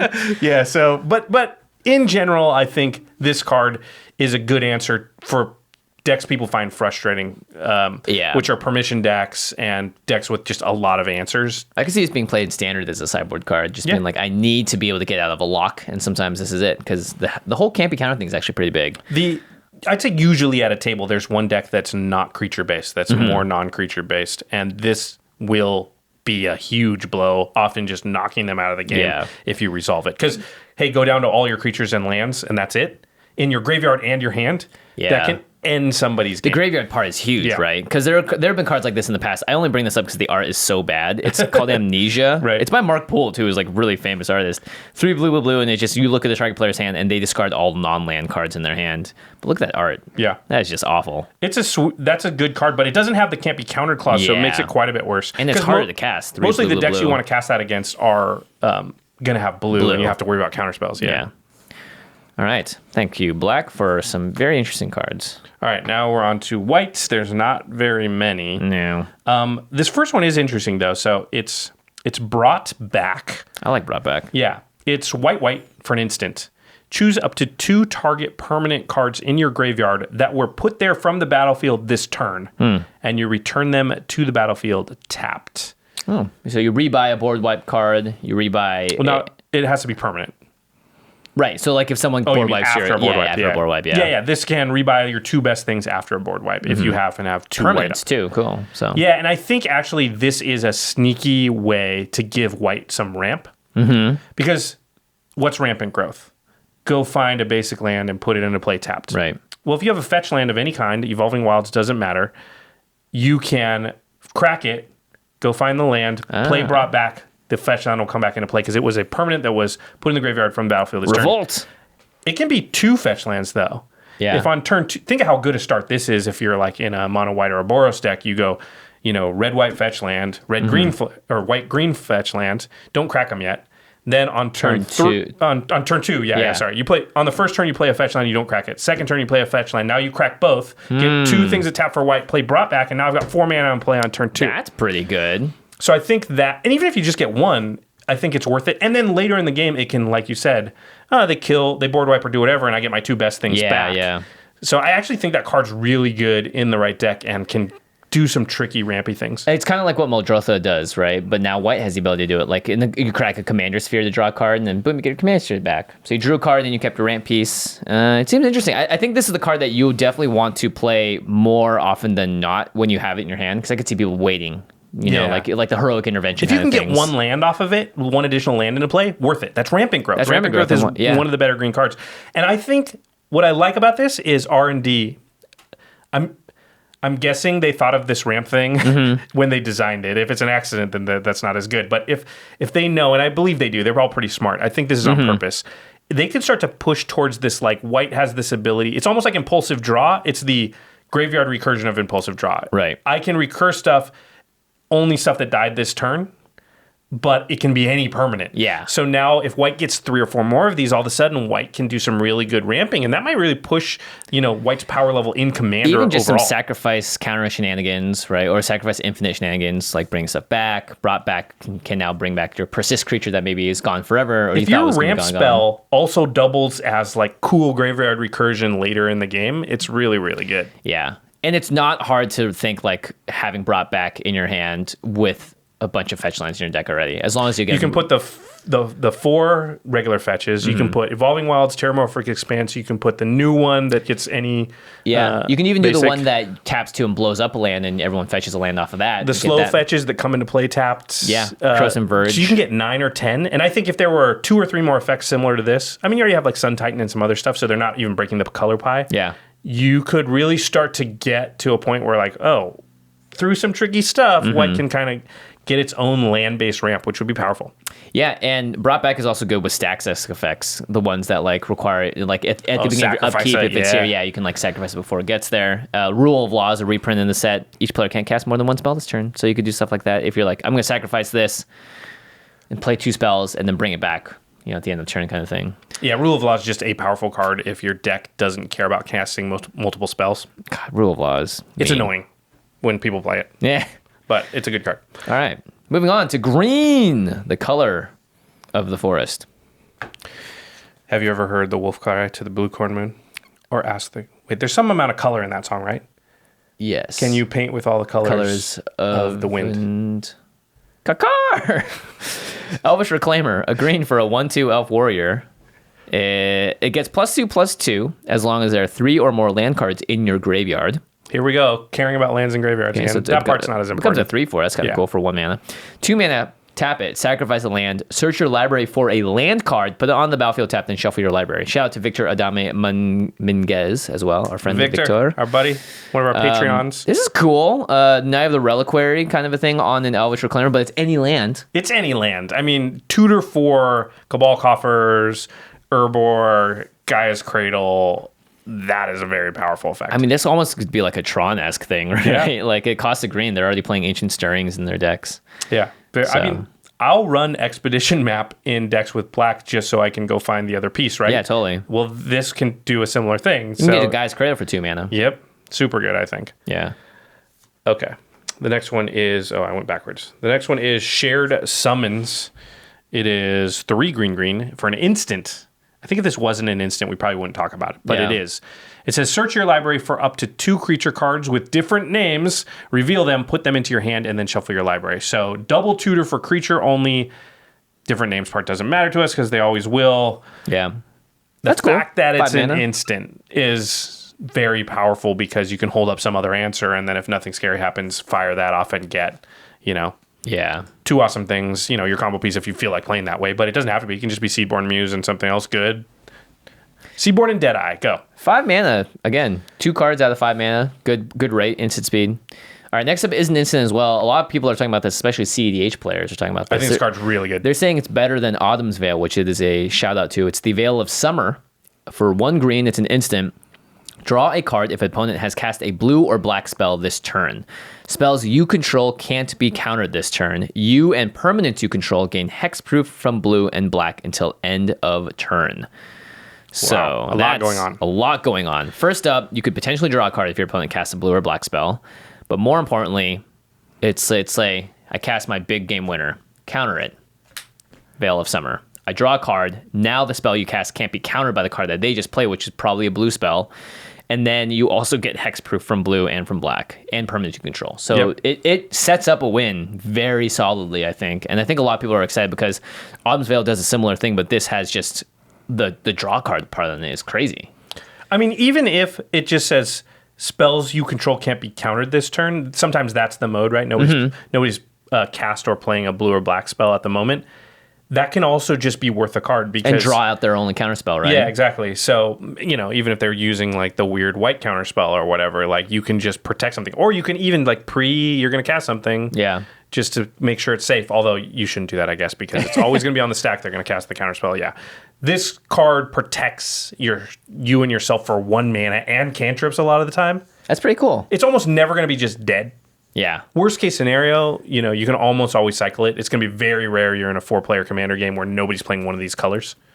And often it's going to completely stymie their attempt to stop you or do something. And then, So replace itself, yeah. Competitive players. I don't even think competitive. I think that's just a good card in a lot of decks. Yeah, I think it's definitely. I mean, look, if you're trying to end the game with like a 8 mana Crater of Behemoth, but you're always fighting and being countered, then you probably want to pack in a Veil of Summer type effect as well. It's 1 mana, so it's always almost going to trade up to their mana with the thing they're doing. So you can protect your thing for cheaper than they pay to try and get rid of it or whatever. I'm a fan. Yeah. The next one is Voracious Hydra, green, and X for a Hydra.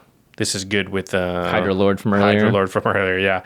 Has trample. It's a 0/1, but it enters the battlefield with, you guessed it, X +1/+1 counters on it. Woo! When it enters the battlefield, you can choose one. Either double the number of 1/1 counters on it, or it fights target creature you don't control.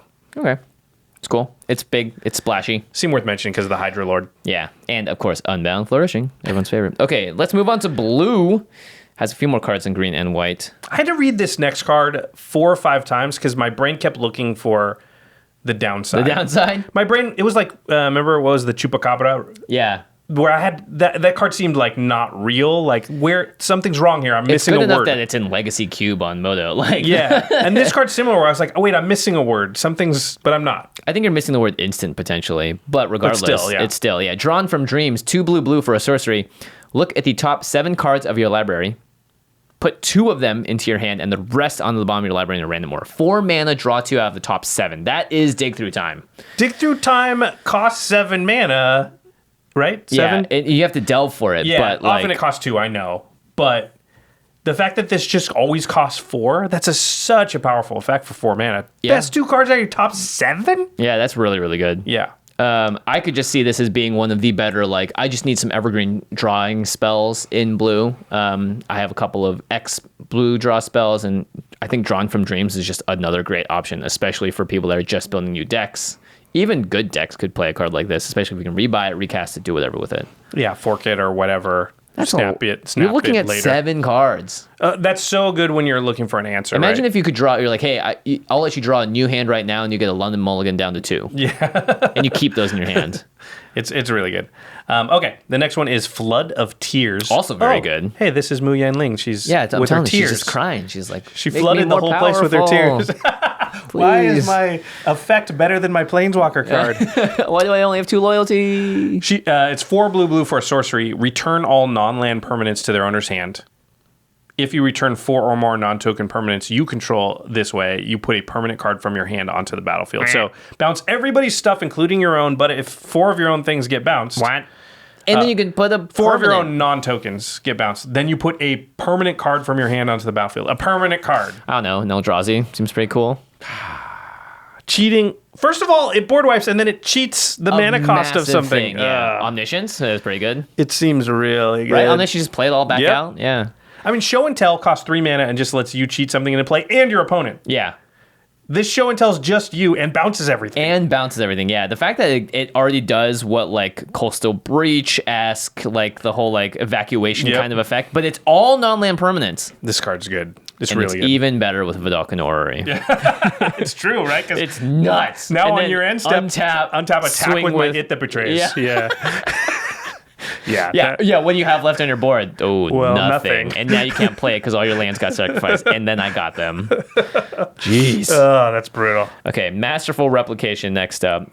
5 in a blue for an instant. You can choose one. You can either create 2 3/3 colorless Golem artifact creature tokens, or choose target artifact you control. Each other artifact you control becomes a copy of that artifact until end of turn. So it's kind of like copy artifact in a way, but it's an instant. It turns all of your artifacts into one of your artifacts. Yeah. This is a breakable effect. I don't know exactly how to break it. You play Mirror Bowsphere and you have 1 Soul Ring, and now all of a sudden you have 20 Soul Rings or whatever. That kind of thing can happen. Yeah. You know, I'm not going to bother to go. I think anytime you can make a lot of either treasure tokens or anything else, and then, because let's say you had your Smothering Tithe out and you have 50 treasure tokens or whatever, and you turn them all into 1/1s. Yeah. That can just win the game right there. Yep. But I'm sure there's some combo-tastic stuff where if you just have 5 of a certain artifact, you can just win. Yeah, and Kadoltha Forge Master too it just seems like there's a lot of cards that you'd want to be able to do this to, but you have to build a lot of artifacts first. But it seems like a win condition. All right, this next one, Murph told me he's very excited about. This is a Murph card for sure. It's Agent of Treachery, 5 blue for a human rogue. It's a 2/3. 7 mana 2/3, you say. Well, Murph is excited. This must be good. Strap in. When Agent of Treachery enters the battlefield, Gain control of target permanent. Hey, Blatant Thievery? That's pretty good. I mean, For one player. But it's target permanent. So And it's not an just ETB flicker. Yeah. And then it says, at the beginning of your end step, if you control 3 or more permanents you don't own, you draw 3 cards. So if you're in a deck that steals stuff a lot, you just Ancestral Recalling after you do this. Right. It's like anti-Zedru, where you want to control stuff of theirs. So Jacob, our friend who was on Game Nights, right? His deck that's kind of like anything you can do, I can do better, is copying and stealing your stuff and having just 3. This gives you 1, so you only have to have taken at least 2 other things in the game. And now... Just at the beginning of your M step, so as long as it's out there, you're drawing 3 cards every Just M step. Deadeye Navigator this. The permanents don't go back to them. I think that's why this card is particularly powerful. Yeah, this is what's crazy, is Rune, Brago. Yeah. Also doubles up with Yorick, Panharmonicon. Oh, gosh. Yorick. If it can be like a Gilded... If you've ever played against Gilded Drake, it can be super oppressive. This could be even worse because it's permanent. It's not just creature. You can grab lands, you can grab It does cost 7 CMC. So is Blatant Thievery, right? True, but I mean, that's 3 things right now. If you cast Blatant Thievery the turn before and then cast this, you're drawing 3 cards. That's a good point. I mean, no one's going to like you because you're just taking... Yeah, it's the beginning of your end step. So you need to have 2 things, and then the Agent of Treachery gets the 3rd. Yeah. I think the card's good. It doesn't go in every deck. We're good at this game. Yeah. Guys. All right. We're getting near the end. Sweet. Multicolor time. It's the Corpse Knight. A black and a white for a dude that should not be on a horse. Look at him. He looks so unhappy. He's like, fine. He looks like, I would not train for this. No. I'm too old for this. It's a 2/2 zombie knight. Whenever another creature enters the battlefield under your control, each opponent loses 1 life. Each opponent loses 1 life. It's a Purphoros effect in not Purphoros colors. Yeah, and white and black. I think white and black both are good at creating a lot of tokens. And you're often looking for a Purphoros type Zombies effect. or spirits, whatever you're making. Corpse Knight is going to... You're not draining life, but at least you're making everyone lose life. Moldervine Reclamation is 3 green black for an enchantment. It's an uncommon. So is the last one. Mm-hmm. It says, whenever a creature you control dies, gain 1 life and draw a card. Gain 1 life and draw a card? Mm-hmm. That's like the opposite of what black usually does, which is draw a card and lose a life. That's true. That's what green's adding to it. Yeah. That's pretty cool. I think as a budget card draw option, this could be pretty good in a lot of decks. And I'm often looking for this type of effect. 5 mana, a little more than I want to pay, but I think this can go in some decks that are going to recur stuff and sort of churn through their graveyard. And think of that Hogak deck you were playing where it was often like sacrificing your own creatures and replaying them over and over. That would have been sweet if I drew a bunch of cards This would have been a great engine for you in that game because you were sacking creatures and then bring them back out. And think of all the plant tokens. It doesn't say non-token. It's whenever a creature you control dies. So Yeah. I think the gaining a life thing is actually really important too because, usually when you're doing the shenanigans, you're either losing blockers or you're making your board look somewhat weaker in the current moment. So drawing the card and gaining the life actually could make a big deal. It also could be like, I just have a big board and now if they board wipe, I'm not totally hosed. I'm going to draw 7 cards or whatever. Right. All right, time to move on to artifacts. We're almost to the end. Thank goodness. Okay, the first one is Mystic Forge. It's 4 mana for an artifact. You may look at the top card of your library anytime. Okay. Usually that's on colored enchantments. Yeah. You may cast the top card of your library if it's an artifact card or a colorless non-land card. It's kind of like Experimental Frenzy now. This is Future Sight kind of for colorless decks or artifact decks, right? But it's way easier to cast. Yeah. And then you can tap it and pay 1 life to exile the top card of your library. So if you don't like that card, you can be like, get it out the way so that maybe I can find a card I can cast and get value with. I actually think this card is pretty good. You have to have maybe 25 or 30 artifacts or colorless non-land cards. For sure it's good in the Kozilek deck that Ashton played on game nights. So Vizier of the Menagerie was the green version of this, only creatures, right? And then Experimental Frenzy was the red version of this, and you can't cast cards in your hand. Mystic Forge seems to be the colorless version. They're all 4 mana too, by the way. Yeah, Bolas Citadel is a black version of this. Right. Also, if the top card of your library and you just exile to get rid of it, to kind of move it, it's similar to like looting or rummaging. Yeah. It's a card you don't want right now, so you don't want to draw it. Because you can't play lands off of this, so maybe get rid of your lands if you don't need it. Yeah. Or it's just, I don't want to draw lands anymore. Or if you do, you don't get rid of it and you draw it so that you can play the land. But it's maybe a little overcosted at 4, but these type of effects, Future Sight, Experimental Frenzy, they always just sort of give more value than you think. I'm really excited to crack packs of this because even if I get this in a pack, it's not. I mean, you can use it. I can use it. Yeah. There will be a deck someday that I play that uses it. And same with this next one, Bag of Holding. You can buy this from many websites online, I'm sure. 1 mana. Isn't it a Dungeons and Dragons? Yeah, it totally is. There's no prepared like over prepared. It's an artifact. Whenever you discard a card, exile that card from your graveyard, and then you can pay 2 mana to draw a card, then discard a card. Or you can pay 4 mana to tap it and then sacrifice Bag of Holding. Return all cards exiled with Bag of Holding to their owner's hand. So importantly, a card is exiled by Bag of Holding if you discard a card, not necessarily if you do the draw card, discard thing. So again, we've had a lot of discard things matters so far. And all of a sudden, Boros is like, hey, what if my deck was all about wheels and discarding cards? And all of a sudden, you have an ability that it's only costs 1 to play. Yep. And eventually you can get those cards back. So I think they're honestly, I think, trying to give subtle, sneaky hints to like red-white players to be like, look, we have ways for you to get card advantage. You just have to do some different shenanigans to get there. Can't say shenanigans. Different things. Dang Neheb, your mono red Neheb, the OG mono red Neheb, discard. Oh no, the new Neheb. Yeah, sorry. new Neheb. When it deals combat damage, you can discard any number of cards and then create the red mana. The red mana can create the mana to get all those to cards pay back. for the Bag of Holding. In which case, you then just drew the amount of cards you discarded. Basically, like, hey. I'll attack, hit you for 3, discard my hand, which is 6 cards. They all get exiled because of Bag of Holding. Draw 6 cards, create 6 red mana. Use 4 to Bag of Holding and draw those 6 cards back into my hand. Like, pretty good. And you don't even have to do it then. Maybe next turn you do that again if it looks safe, or you hold this up in case. Because the worrisome thing is you don't have 4 mana. And then someone blows this up. And somebody goes to destroy this, and now you don't have access to. But even then, as long as you weren't carrying by your graveyard, those cards you broke even. Yeah, you broke even. Yeah. So I mean, this does cost you a card, the bag, but yeah. But it's 1 mana to play. I think that's actually the most impressive part about for me. And then also, it just has draw card, discard card on it, which red decks do need. True. So just like there's a lot of upside loot. to this card. It's not rummage. Yeah. Yeah. I mean, it costs 2. That's a lot for looting. But still, yeah. I think that card has a home and can do some tricky stuff in the right deck. Totally. All right. The next one is Icon of Ancestry. 3 mana for an artifact.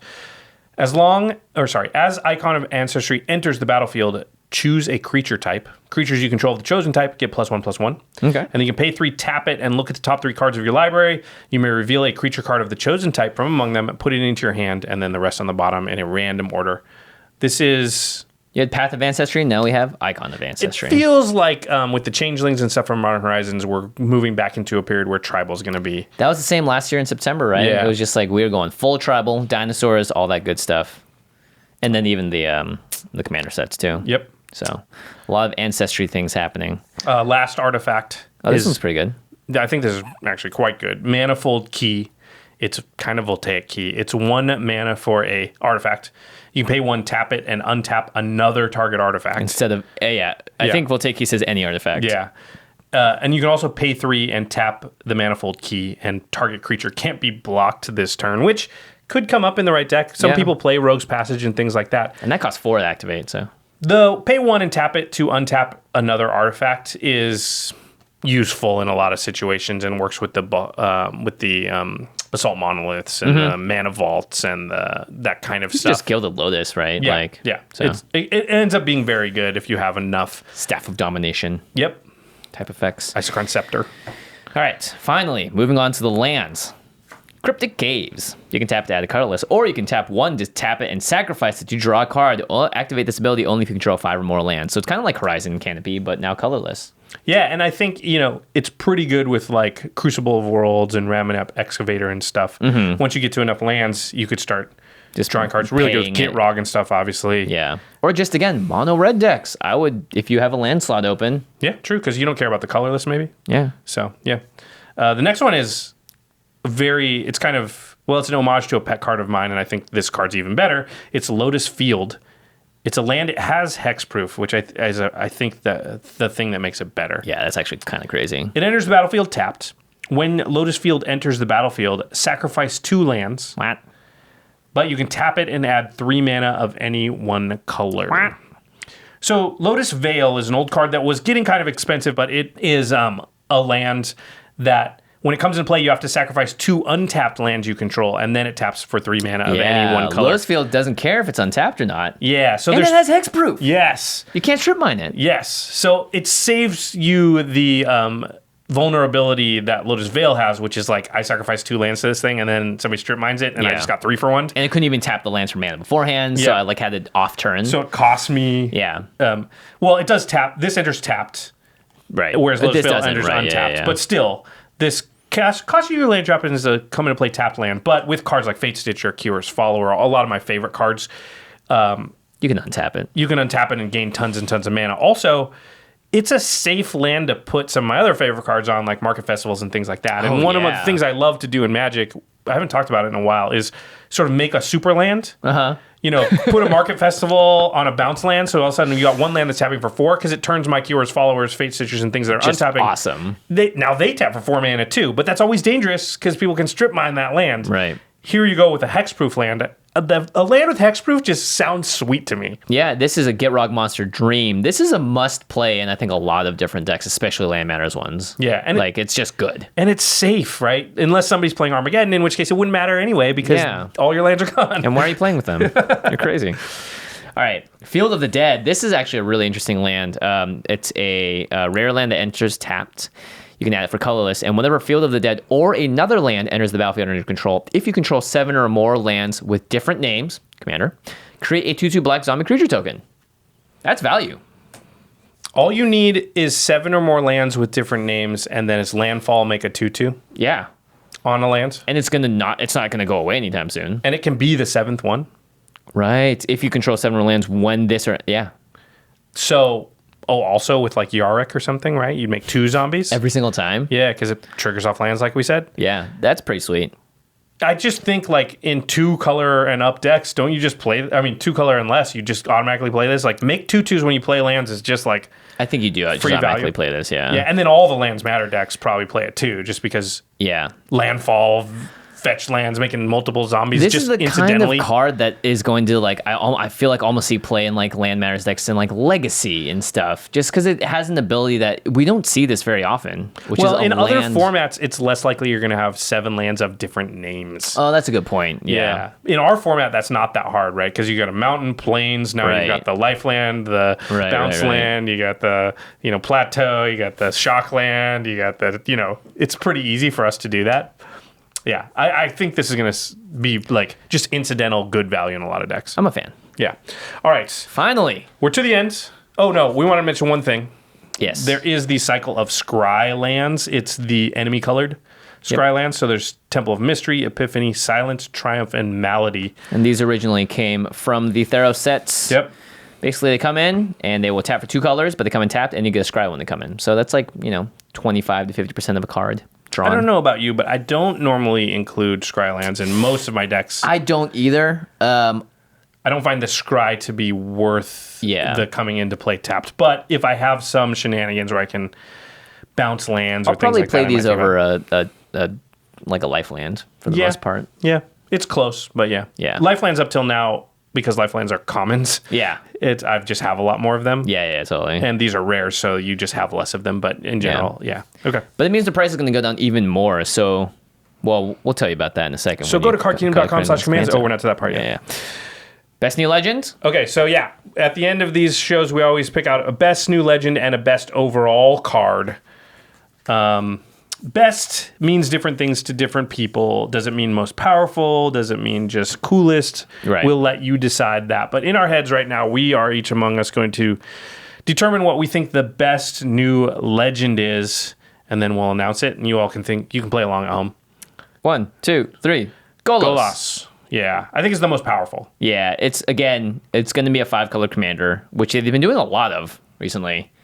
They did 2 last set, 3 last set. Yeah. Morophon Sisei. Yeah, I mean, I think Golos just, you can fetch any land, and then you can play gigantic cards off your top of your library. Yorick, of course, I think is a close second, because how many times did we even just mention Yorick in this episode? I mean, Yorick works with just such a broad variety of cards, because something enters the battlefield and triggers something is just a staple of Magic design. It just happens constantly. Yeah. And like I said, that deck's going to be strong even with Yorick not on the battlefield, whereas Golos will be kind of Narsetti, needs Golos out. Otherwise, it's going to be tough sledding. I think Yorick is much better to build around if you want to be flexible. Golos, I think, is going to put you in the more specific, powerful direction. I think you can build a good version of Yorick for cheaper than Golos. Golos is going to have a lot more staples and is going to be and got the big guys. I mean, you don't have to build Golos with the extra turns and stuff, but that's just going to be the best version of it, the Narset version or whatever. True. Yeah. Okay, best overall card. Let me think. I might actually want to change it to this one. Yeah, that's what I was going to think. Okay. Well, 3, 2, 1, Flood of Tears. As if blue needed the help. Yeah, that card seems nuts. Yeah, it's sorcery speed, but obviously it doesn't even matter if you play the sorcery speed because you're getting a permanent onto your hand into the battlefield. Permanent. Yeah, it's almost like Kauron's Temporal Sundering is so good because you bounce something and you get an extra turn, but this essentially board wipes, and you get a huge thing. I mean, I would consider playing a card that just said, put a permanent from your hand onto the battlefield. Yeah. I mean, we talk about that effect all the time, and that's why Golos is so high on our list, is because you can play the card for free. Yep. If you're cheating mana costs, it's one of the most broken things you can do. The fact that it simultaneously saves you in situations where you just need board wipes or whatever is very, very and immediately powerful. puts you ahead. That's the crazy thing. Yeah. Cyclonic Rift is great because you can do it on end step, and then you get to untap. At least with Flood of Tears, as though you played Cyclonic Rift and then played something after it. If you don't have a Dalkanori, which, as we know, I always do, so... Never didn't have it. Never didn't have it. All right. To the listeners, what is your favorite new card from M20? What do you think the best overall card in the set is? Do you think it's Flood of Tears? Do you think it's something else? Which of your decks are you excited to add which cards to? I'm excited to put Lotus Field in any deck I have with Glacial Chasm. Because then you can get rid of it, right? You can be like, I mean, you can always just not pay the cumulative upkeep, but yeah. Oh, yeah, it's a good point.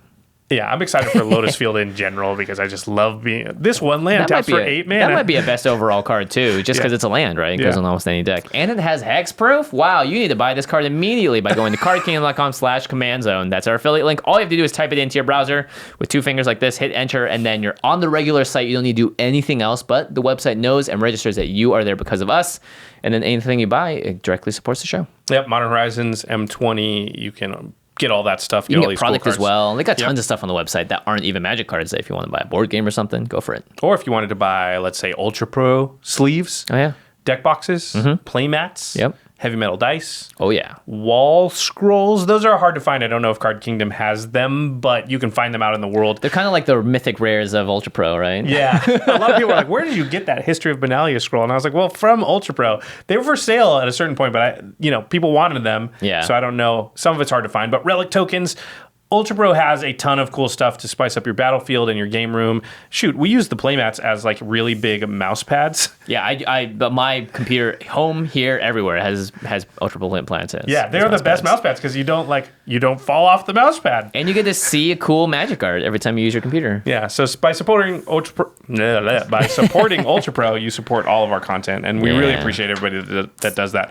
All right, now it's time for the end step where we talk about something cool outside the world of Magic. I got it. Oh, okay. Oh, no, you got it. For once, we both were like, oh, I have one, rather than going, what the heck? Should we flip a coin? No, go ahead. Okay.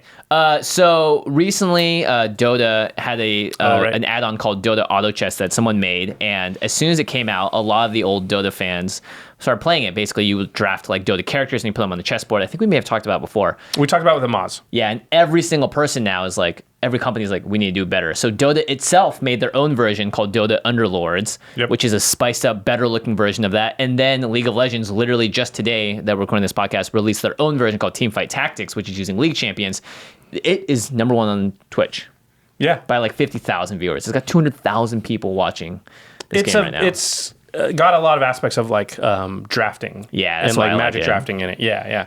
Amaz obviously was here, had been playing auto chess a lot, and they actually flew Amaz in to test it, right? To test it out, and then obviously to make some videos about it. So yeah. So if you guys like drafting in video games, that is the thing to do.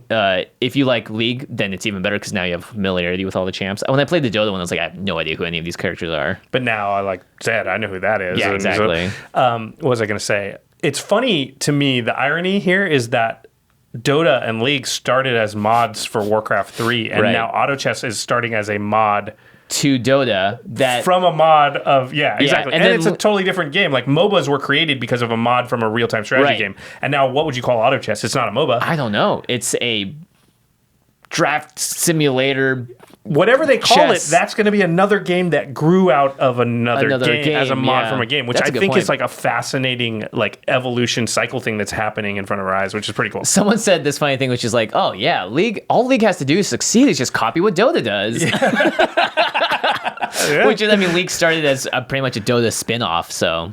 But yeah, Dota started as a spin-off of Warcraft. Yeah, I hadn't tried auto chess yet, but now that's in League, I may give it a shot. Yeah, you should. It's pretty fun. Yeah. I think it comes out later this week to the general public. It's on the test servers right now. Was that what Andrew was up all night playing? Because I came in this morning and... Was he still awake?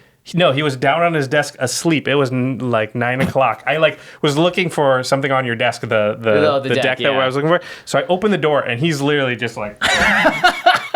And the loading screen on League of Legends is like there, like twirling. Oh, it's because the test servers were so loaded that you have to wait like 30 minutes just to log on for the test servers because that's how excited people are about this game. It's crazy. He literally fell asleep at his computer and was like sleeping, and like I opened the door, I was like, oh, and he still didn't wake up, and I was like, and so I went to your desk and looked and left, and he was still sleeping. Oh, he definitely passed out. Video games, man, they are life apparently. Pretty fun. Yeah, I thought that was pretty funny. Some of our friends who are also pretty funny, and they also know a lot about Modern. You know, between Modern Horizons, M20, hot on the heels of each other, there's a lot of tumult and changeover happening in a lot of formats, not just Commander, including Modern, especially Modern, because the Hogak thing is just throwing a lot of craziness into the mix. So if you play Modern or you like Modern, or you want to get into Modern, the Masters of Modern podcast, our sister podcast, is where you want to go. Alex and Ben, they talk about the Modern format, all things competitive Magic. You can find them on Twitter at the MMcast. You can find them right next to us at collected.company. You can just go to YouTube and type in Masters of Modern into the search bar. You will find them, and you'll be happy with what you find. That's right. Our editors for the show are Ashlyn Rose and Jared Lafreniere. And of course, behind us, special thanks to Geoffrey Palmer for doing the Living Card animations. You can find him on Twitter at LivingCardsMTG, and you can find the videos that feature his animations at youtube.com/thecommand-zone-podcast. youtube.com/thecommand-zone-podcast. This was a long episode. We're getting a little loopy. I know. All right. That's how my brain feels right now. It's just burning. On fire. On fire on the inside. All right. Well, I hope I'm everyone... go play some Teamfight Tactics. Yeah, and I hope everyone enjoys M20 and puts some of these cards in your decks. Peace. Bye.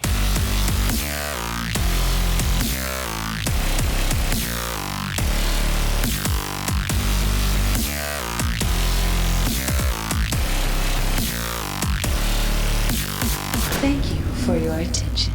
For further inquiries, send an email to commandcast@rocketjump.com or ask us on Twitter at JFWong and at Josh Lee Kwai. See you later, alligator. Greetings, humans.